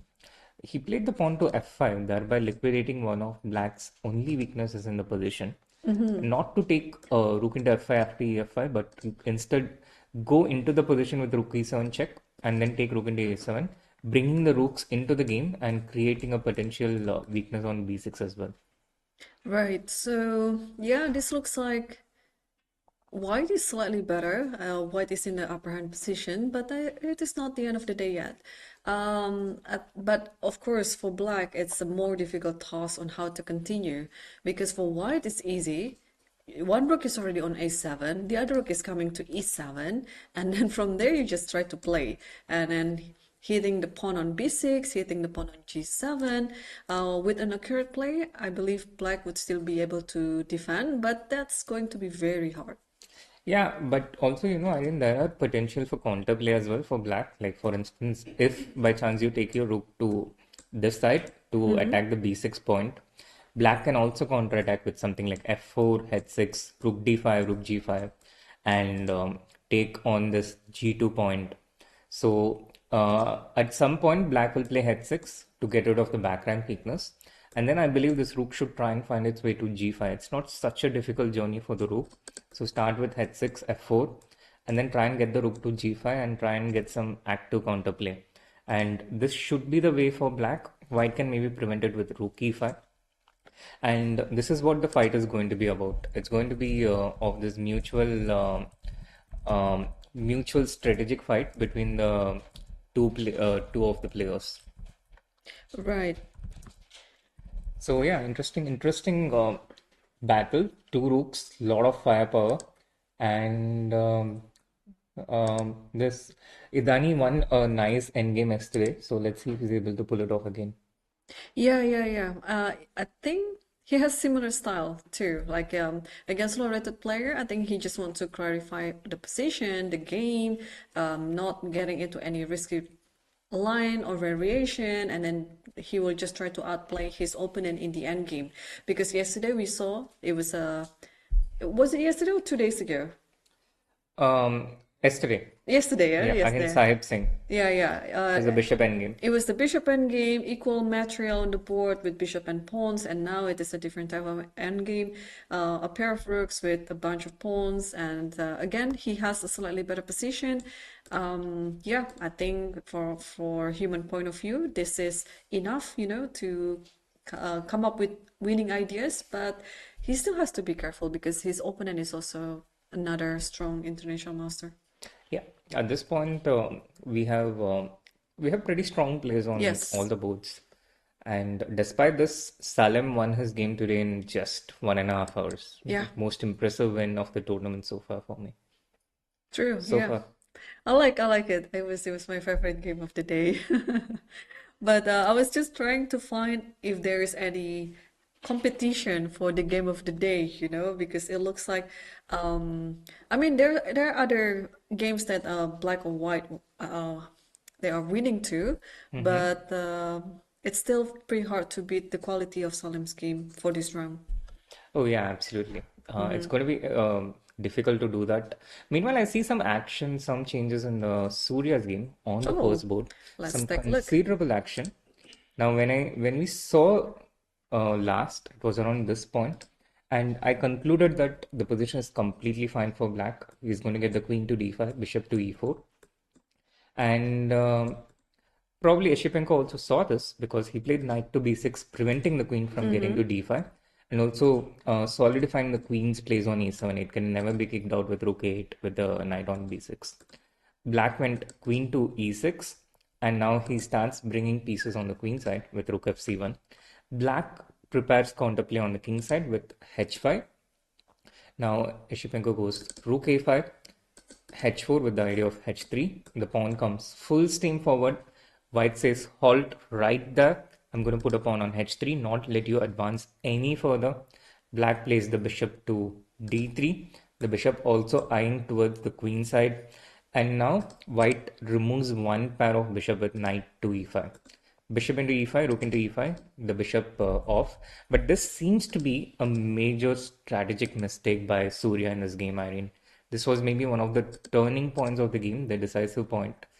Surya may have thought the knight is coming to d7 in any case, and the b7 pawn is lost. So this was potentially the reason for him to take bishop into e5 here. But as the computer points out, black would have defended with bishop f5 back in any case. And if white goes knight e d7, then black has this brilliant resource with bishop into h3. Now, this was definitely not easy to spot as black because generally when you play bishop to d3, you don't anticipate coming back bishop f5 on the very next move. And understandably so, Surya played the much more human move with bishop into e5 here. White took rook into e5, and this was a problem for him because after knight d7, this b7 pawn is in serious trouble. Surya countered with f6, rook into e8 check, rook into e8, and now if you take the b7 pawn directly and be a bit careless, black has this move with bishop e4. There is no good way to defend the g2 pawn. So instead, white being alert, he went knight to c5, not just attacking the bishop, but also taking the e4 square under control and creating an extra attacker on the b7 pawn. And with this change of events, with this turn of events, it's actually white who's significantly better in this game. Yeah, I could sense that things might turn into this direction because it looks just nice with the pair of bishops, but Yushipenko, I think, have been playing very accurately, and b7 pawn is always, the weakness in every variation. Right. Gukesh also tried something similar today, trying to target Ding's b6 pawn, the b pawn, but the world champion, the defending champion, was up to the task and he managed a solid draw. But it was not the case with Surya, at least so far. It hasn't been the case. And the b pawn in this game is probably going to have a worse fate than the b pawn in the world championship match game. Yeah, well, Surya is in trouble, but I think when everything is liquidated, like for example, the knight and the bishop might be traded off, and then we will come to the situation where it's the endgame with the queen and the rook with a pawn less, and that's when Surya has to defend that endgame, I guess. Yeah, absolutely. Which doesn't look good for black, which wouldn't bode well for his future because the problem is if the b7 pawn falls, the c6 pawn also is in imminent danger. Meanwhile, white has such a seamless pawn structure, all five of them together, and this is one of white's strategic strengths in the position as well. So yeah, definite danger for black, and clearly things are not gone according to the plan, according to the calculation. Right. Okay, so I would like to see other games. I think we haven't touched on Edwin's game for a while there. There's been some updates on the game, and it looks like the position is so complicated. So let's try to understand what is going on. Absolutely, it's a crazy mess, Irene. But you are spot on. You were right in predicting earlier when we looked at this position that it looks nicer for black, and it turned out to be so. He played c5 here, attacking the queen. The queen moved away, and like you pointed out, black continued with long castle, and white also played long castle, but bishop e7, knight a4. The pawn came to c4, improving this knight and stifling the white knight. Now Adiban finds a creative way to bring his rook into the game, the g1 rook with rook g3, bishop to c6, harassing the knight on a4, rook to c3, black rook went to d4, and after rook to e1, black went bishop b4, attacking the rook on c3, saying that if you move, then I'm going to hit the d2 pawn. So you're going to lose your exchange one way or another. But as I was going through the moves, I also noticed that the bar is actually oscillating with every single move so far. So that shows how complex the position has been. And despite the bar leaning towards black here, I think the game still has a considerable distance to go for this very reason, that the position still stays complex.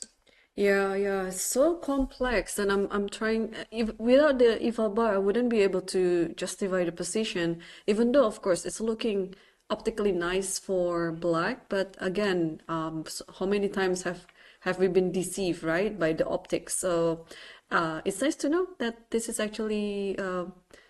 I mean, okay. Let me try to correct that. I don't feel anything. I feel bad for Adiban actually in this position, but again, I don't think this is very close to the end because this is very complex. Anything can still happen within like one move.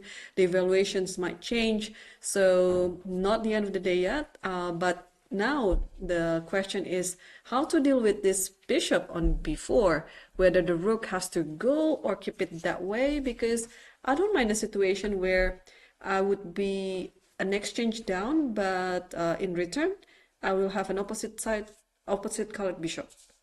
Yeah, so I think for this reason, maybe just keep the rook exactly where it is. Don't move it anywhere. But the question is then what else do you move and how? This one doesn't have an easy answer. Now, just to understand the position better, let's just make a move anyhow with rook e3 to understand how after bishop into d2, king b1, bishop into bishop into e1 would be bad because of queen into e1 attacking both a5 knight, e5 pawn, and the d4 rook. So black should probably take bishop into e3, and now after rook takes e3, maybe just rook to d5, and the position remains complex but clearly in favor of black. So I think clearly you shouldn't give the d2 pawn, but where else can you get counterplay? Can you do something like queen e2 here? No, queen e2, maybe rook e4. There's rook e4, yeah. I know. Rook e4 is fine apparently because of rook e3. That's very silly from me, allowing the rook to escape. But maybe you can just play rook d8 as black and keep the pressure on. Yeah, the d2 pawn, yeah. It's and at some point you can actually grab the knight on a4. Yeah, wow. How is the time situation now for Adiban? The time situation is about even for both of them. 27 minutes for Adiban and 33 minutes for Shant. Can I try f4 here? Maybe this is not as bad, yeah. f4, but f4 just e4 maybe.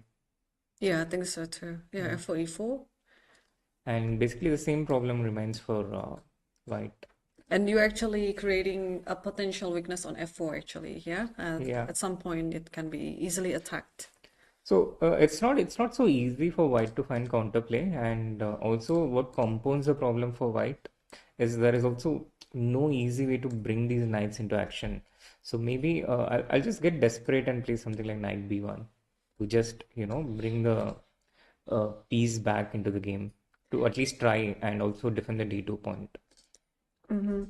Yeah, so by just some basic chess mathematics, the knight on a4 is not superior than the bishop on c6. So maybe I shouldn't exchange that bishop with the knight, although it looks like nice, you're making your opponent doubling the pawns on a Yeah, file. yeah, you can actually consider that, I think. Okay, so let's try that.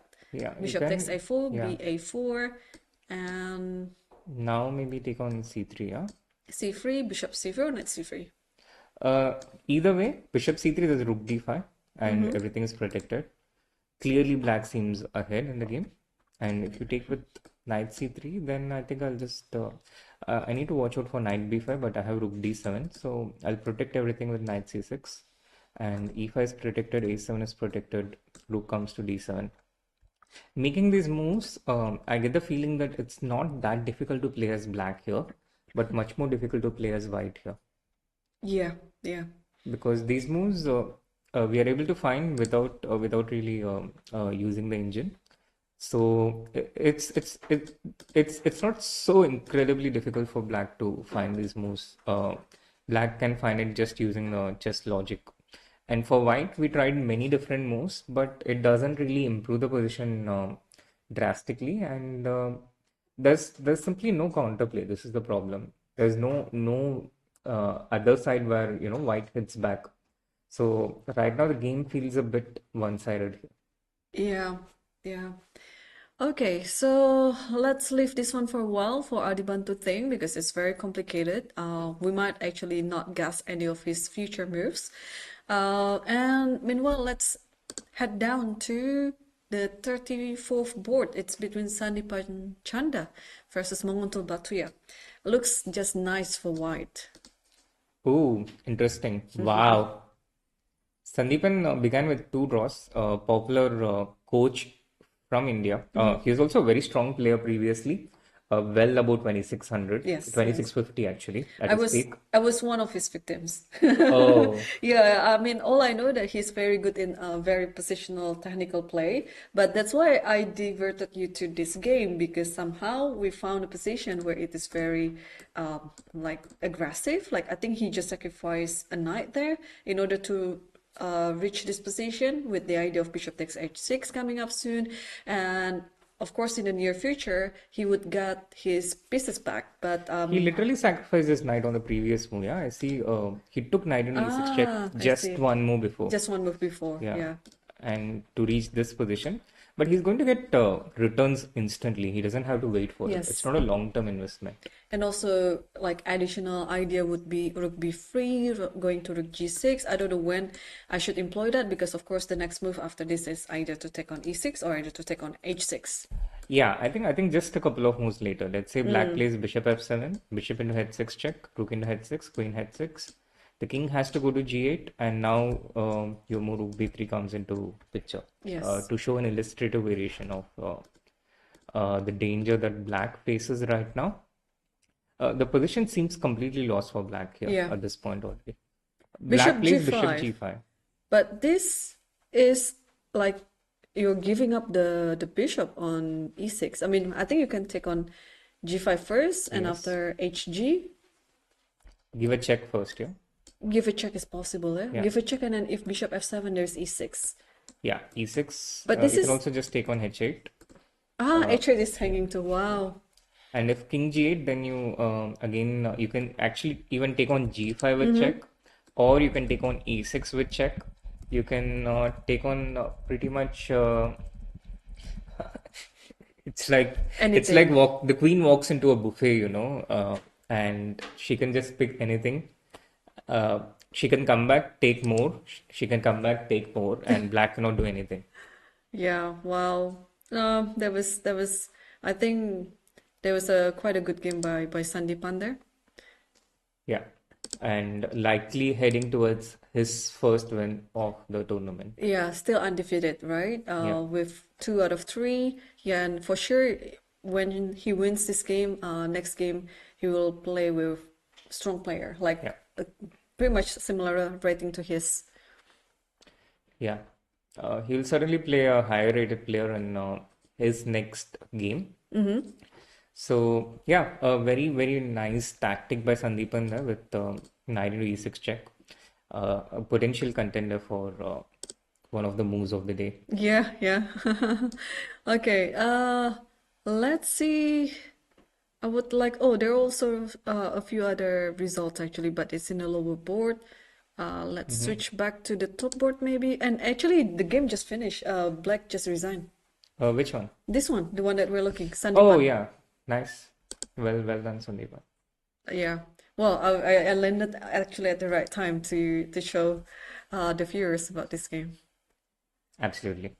Okay, let's move back to one of the top boards. Yeah, let's maybe move back and get an update on the Arjun game, Yep, let's do that. which seems to be going towards. There's been considerable progress made by Arjun in the last few moves. After we left at rook e8, the knight was attacked. The knight went back. White played knight to h4. He immediately started defending on the king side to address the pawns marching forward. Black defended with king h7. And now after e takes f5, g takes f5, a general defensive idea is to play the pawn to f4 to prevent black's advance. But white went queen to f3. And now after e4, d into e4, f into e4, black opened the f file and also pushed the queen back. The queen went to d1. Arjun now brings his queen forward, also defending the e4 pawn, which enables him to play the knight to d5 on the next move. And now white has played the queen to c2, but it seems like white is very much on the back foot. And on the next move, black has knight f4 coming up. Then maybe play the pawn to d5 to protect the e4 pawn. So it seems like Arjun is back in business, yeah? Yeah, yeah. But it is all pretty much pure calculation because if I were Arjun, I wouldn't be brave enough to open up this diagonal. But okay, thankfully there is no more let's square bishop, so the king is pretty safe for the time being. But again, I think Arjun has a very good instinct, like in this type of position. Not only that I would calculate everything twice, but even in the end, after I finish calculating, I might end up not playing this variation. But okay, Arjun has apparently calculated everything here. So after queen c2, what do you do? Will you step out from the pen, or would there be a better move to do?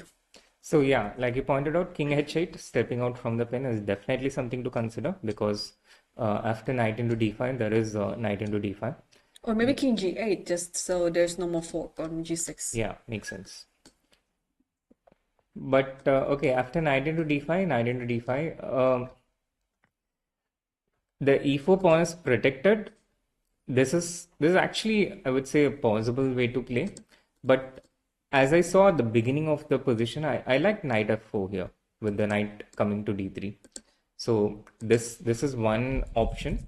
Another is just to take the knight on e3 for now and protect the e4 pawn with d5. And this I actually like more than any of the other moves. Just take the knight, protect the pawn with d5. Then you bring your other pieces into the game or play something like queen f6 to take advantage of this h4 knight being misplaced. Right. Okay, I look forward to seeing the continuation of this game, and looks like the time situation is very much in favor of Arjun. Exactly, yeah. 12 minutes left for his opponent. Yeah, just 12 minutes left for his opponent. And considerable amount of time for Arjun, yeah. And, yeah, close to 40 you don't need minutes. You don't need to give Arjun second invitation to put. He plays the bishop to f6, which is also a very valid way to play. Do we know how Abdus Satoro is doing today? Abdussadorf is still playing, and okay, let's see if you wanna see his game. Oh, this is very rare. I have to scroll down to his game, and I still couldn't find his. Yeah, he's playing on board 50. Oh, 50, okay. Yeah, exactly board 50. Okay. Oh, against So in Polish. President's Cup, Noribek had he had a fixed board like Magnus, so you didn't have to search for it. But here you have to. Right, yes. How is he doing here? How is the position now? So this is the position that he has here right now, and it looks complex and Yeah, messy. it's So complex.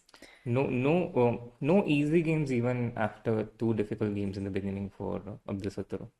Yeah, because it looks like the C7 pawn is the target of attack, but I mean the knight on B2 can always come back to C4, and that Exactly. is such a nice square for the knight. Although on the other hand, you know how to make use of the bishop on G3. If the queen is still around, will you push F3 and then bishop F2? But then even if you reach that position, what will you do then? So to be honest, I think I would prefer black's position. So long term, now if we let's say we play something like knight c4 and white plays f3 to force the queens off, what would you do? Would you trade the queens or would you keep it? I would keep it. Yeah. You know me, I would keep it. I would try to So here maybe there's just attack. bishop into d4 check. Oh, there's bishop Like, yeah. d4 check, yes. So this is, but in general, I think I also agree with you Yeah. that black should keep the queens because in the endgame with the pawn coming to f3 and the bishop coming to f2, then it becomes a problem to improve the a7 bishop if the d4 pawn becomes well protected and the knight starts moving around. But as long as the queen remains on the board, I think black has pretty decent counterplay and she will always keep having chances. Yeah, yeah. Well, could it be another upset, like half an upset? I mean, if if she can defend, not defend actually, I think black is better in this Counter position. attack, yeah. Yeah. If she can at least get half a point, it's already like quite an upset there. And then yeah, Abrisatov is just not in form. Yeah, absolutely. I mean, with the current position, I see absolutely no reason why white should be the one having better chances. Just taking the players out of the picture and just basing it completely on the position. Right. That was Fischer's quote, right? I play against pieces, not opponent. Or was it, I think, Gligorich's quote? I think it was not Fischer. Yeah. Gligorich's, yeah. Or maybe maybe it was the other quote, like I believe in good moves. Yeah, Fischer was, I believe in good moves. I think Ligorich was like, I play against pieces. Or maybe Portish, one of the legends. Yep, could be. I would just say it's a legendary quote. Yeah, so Srinath, we've been looking at the game board 18 a lot, and there's been some development there, and I think it's no longer winning for black. Wow. There's How did that transpire? There's some mistake there. There are two options for black to take the pawn on b2 or on g2, but unfortunately black chose the wrong pawn. It was just a few moves ago. Oh, I see. And okay. So he took the pawn on b2, attacking the c3 knight. Yep. But white has this very strong move with a3, which after the forced move bishop into c3, rook into c5 check, and rook into c3, what it does is it allows the white rook back into the game, and piece activity is so important. Yeah, the rooks came into the game. Yes. Wow. Yeah, it was such a comeback. But let's take a look if the rook took on g2 instead of b2. If the rook took on g2 instead of b2 here, then rook g1 check would have been a potential threat, which would have prevented white from executing this move a3 effectively. Black could have taken, I think, done the same thing with bishop into c3, but here rook into c5 check wouldn't have been effective because at the end of everything there is rook g1 check. So this was the key difference. White could maybe try to get this rook active with rook to c1, but now after rook into b2, white does not have the move a3. So it was all about getting this rook on a1 into play, and in the game, white managed to do that. After rook into g2, it's difficult to get that. But I think after rook g2, if a3, bishop takes c3, you can just simply take it, right? Because there's rook e1. Yes, you can simply take it because after rook g1 check, there's rook e1. But this position, the rook on a1 is still not in play. And I think I can just continue keeping it out of play with maybe even just move my king, king d7, for instance. Yeah. Rook into c5, there's rook g1 check. But otherwise, I'm bringing my king forward. I have 3 extra pawns after I take rook into h2. Rook e2 is not possible because of bishop h5. And I'll keep having this rook out of the game, and I'll keep focusing on that. Right, so that is very important actually. When you are in the upper hand situation, do not relax because you still have to watch out of your opponent's ideas. And I think a move, if we can move a little bit back after rook takes b2, a move like a3 can easily be missed in your calculation because it looks like everything is very easy. You just take this pawn, you take another pawn, but then a3 comes with a shock, and suddenly the table has turned, and now black is no longer winning. Yeah, and not being able to convert better positions is one of the most painful feelings a chess player can experience. But you need to calculate very precisely when you have better positions. There's absolutely no other shortcut to do it. Right. And what is the best way to train your calculations, Srinath? So solving is maybe one of the best ways to train your calculation. At the beginning, at least, solve a lot of positions, solve endgame studies. These are some of the ways you can get better at it initially, and later on, after you become a grandmaster, you still have to keep doing it every day. Basically, just use it so you don't lose it. Do you still do your calculation training every day? No, I don't. I had to see if it stays or it doesn't, and make an example. So I chose to be that example. Well, but thank you for being here. At least there is somebody who gives this advice, even though that somebody doesn't really do what he says. Just kidding, just kidding. Okay. What if we scroll back to one of the top boards and probably the game between Ishipenko versus Surya, because it looks like Surya is in trouble right now, having one pawn less on the board and this type of position. Would you rather, actually, sorry, my next question was not this one, because I was actually hoping that the c6 pawn could be defended, but now having the d4 pawn as the extra pawn, this is also a pass pawn. Yeah, but it's hard, not yeah. it's not so trivial to win this position as white. Yeah, I think there's still some hard work to do because your king is still there are possibilities for black to create counter chances against the king.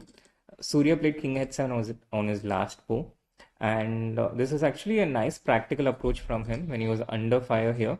He chose to give up the b7 and c6 pawns and simply take the h3 pawn instead.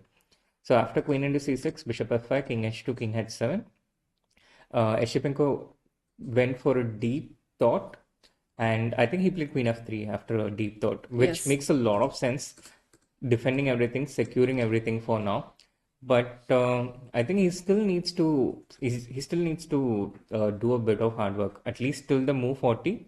I wouldn't be totally sure that white is winning here. Queen g5 is already on the board, and now I think it would be a dream for Ishipenko to somehow use the rook on c1, but how to use it? Yeah, you don't want to move the knight from c5 because it's protecting the threat of bishop e4. And with queen g5, I think Surya also maybe he wants to play bishop g4 to take this queen out from g4 from f3. So what does white do here? You don't want to meet bishop g4 with queen f4. anytime in the near future. A4 is not possible because of queen into c1, or is it possible? Rook a1 maybe? E4 might be possible, yeah, like maybe it's possible. Yeah, but you need to calculate everything. Because if you take on c1, I Yeah, thought I I mean could play queen h5 check. that is the oh, hang on. If But queen h6, this move I missed. And now after queen into e8, queen f4 check, black can force a draw. Yeah. So initially I thought queen h5 check, black has to go king g8, and after queen into e8, white should win. But this move queen h6 changes that, and black is able to force a draw after queen f4 check. So e4 is out of the question. Has he played rook to a1 here? I think he has. he has, yeah. It's a very classical approach in this position, right? The only piece that hasn't been used in the game, you can just use it, rook a1, and then maybe rook a7 is going to be on the menu.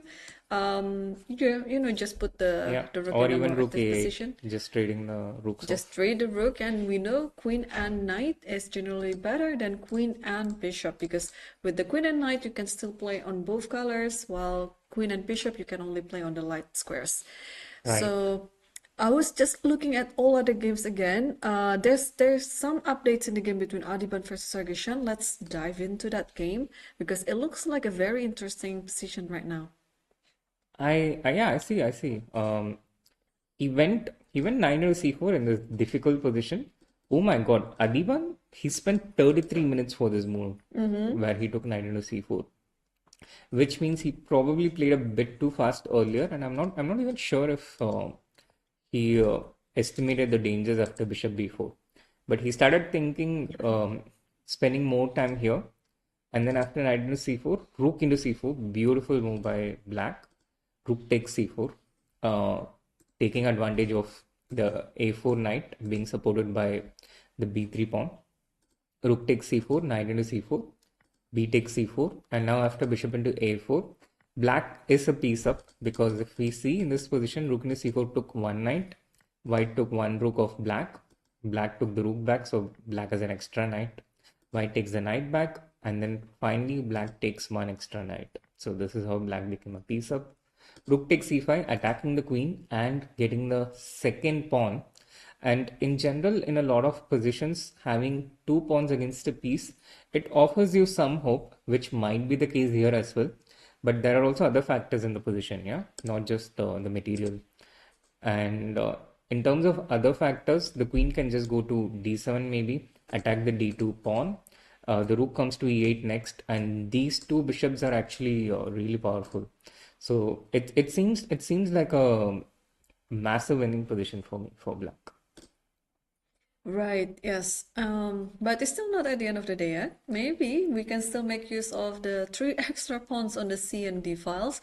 But again, yeah, with these two bishops, black is definitely in the upper hand situation right now. With an accurate play, black should be able to win this. But again, Adiban is a very tricky player. He's not going to give up. He will keep finding all the ideas on how to keep going with this position.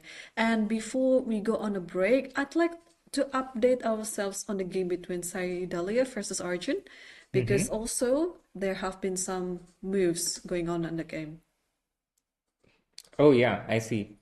There have been a few moves after we left it here. Knight f, he played bishop f6, white went knight f3, knight into e3, bishop into e3, knight to f5.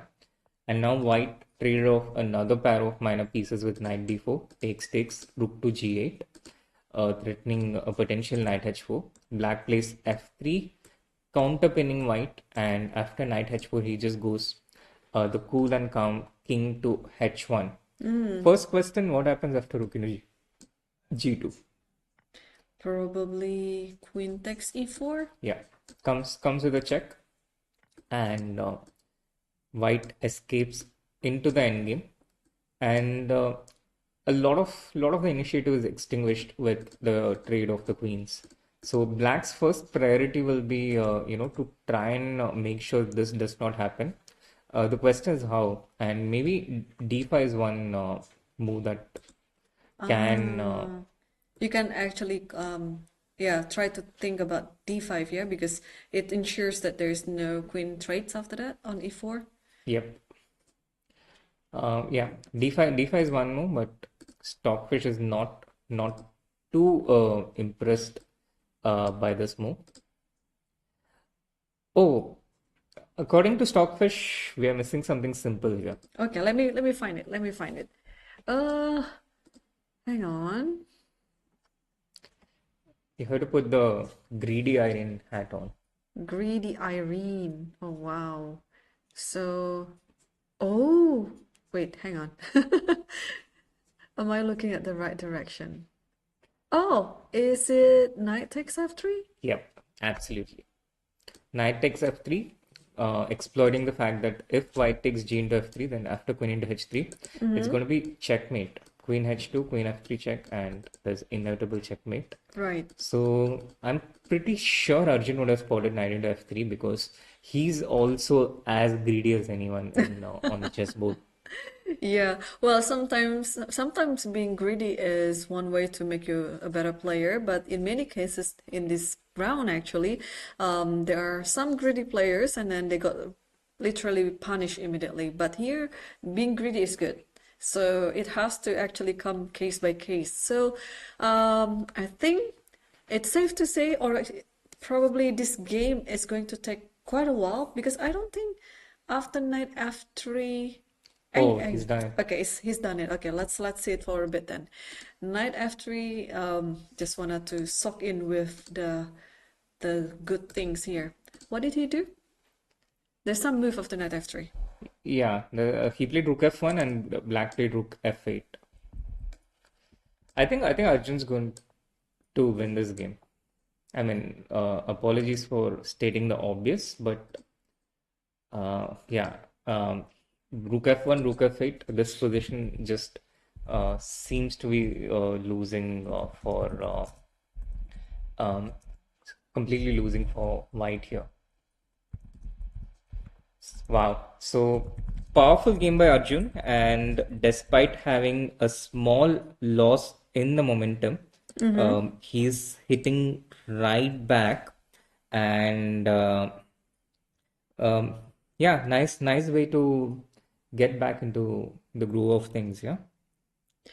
Oh, the opponent just took on f3. Okay, let's find out the follow-up of this position then. Look at Arjun's stare. Like he looks like he's going to do the kill. Queen takes h3, queen h2,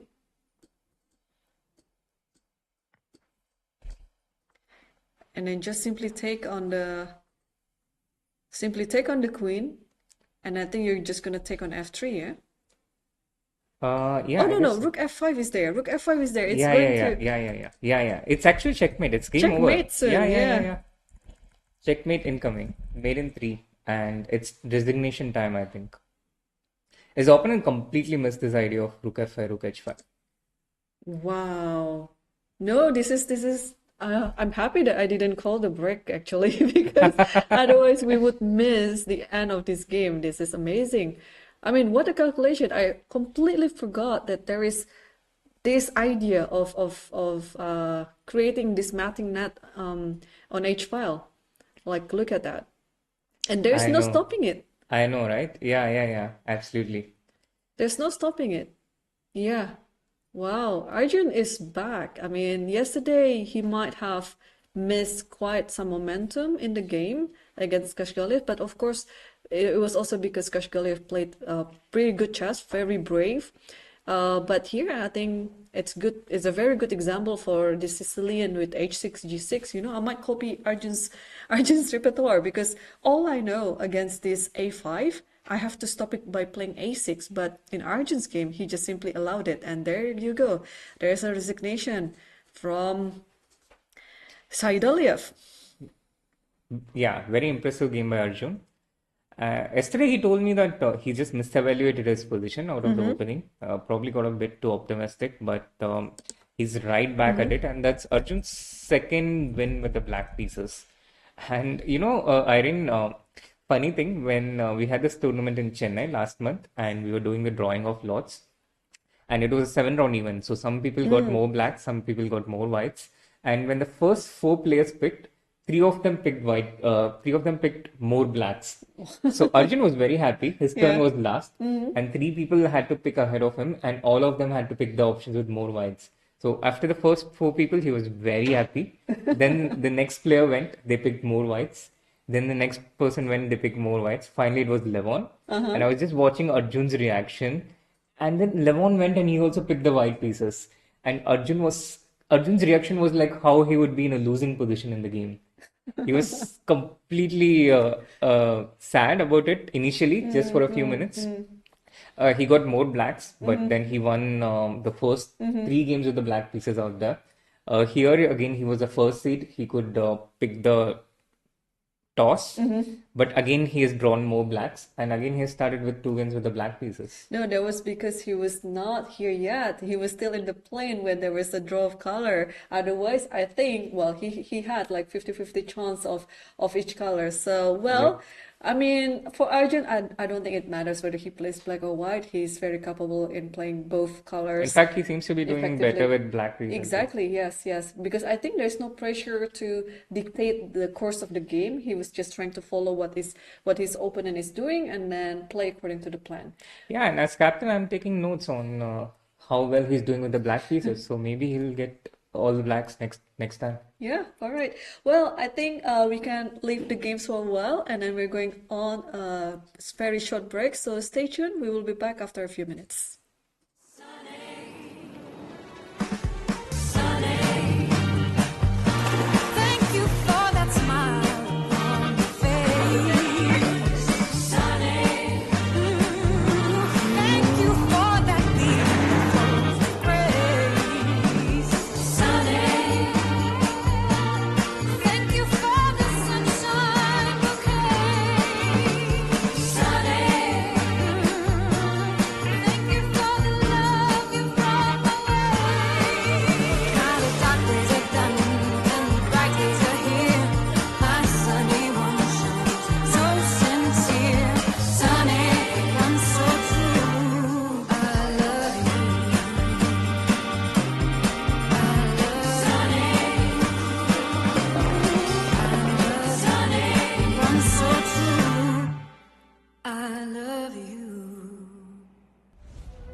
أنا جعت.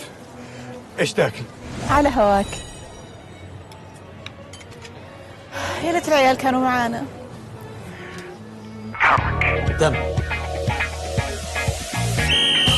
يلا على قطر.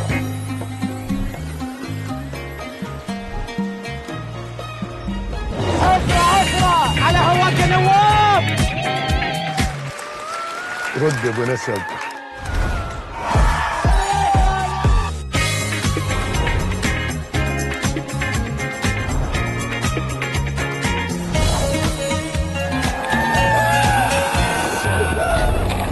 صوت العيال معانا هنا. اشرب عسل. ذي ولا ذي الأحمد؟ اي سألي. اختار اللي على هواك. كيفي معاك؟ حبيبي سبرايز.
Round 3 of the Qatar Masters, and we have already the game finished so quickly. Saleh Salem won his game against international master from India. Congratulations. Thank you very much. How was the game? It felt like that you won so easily.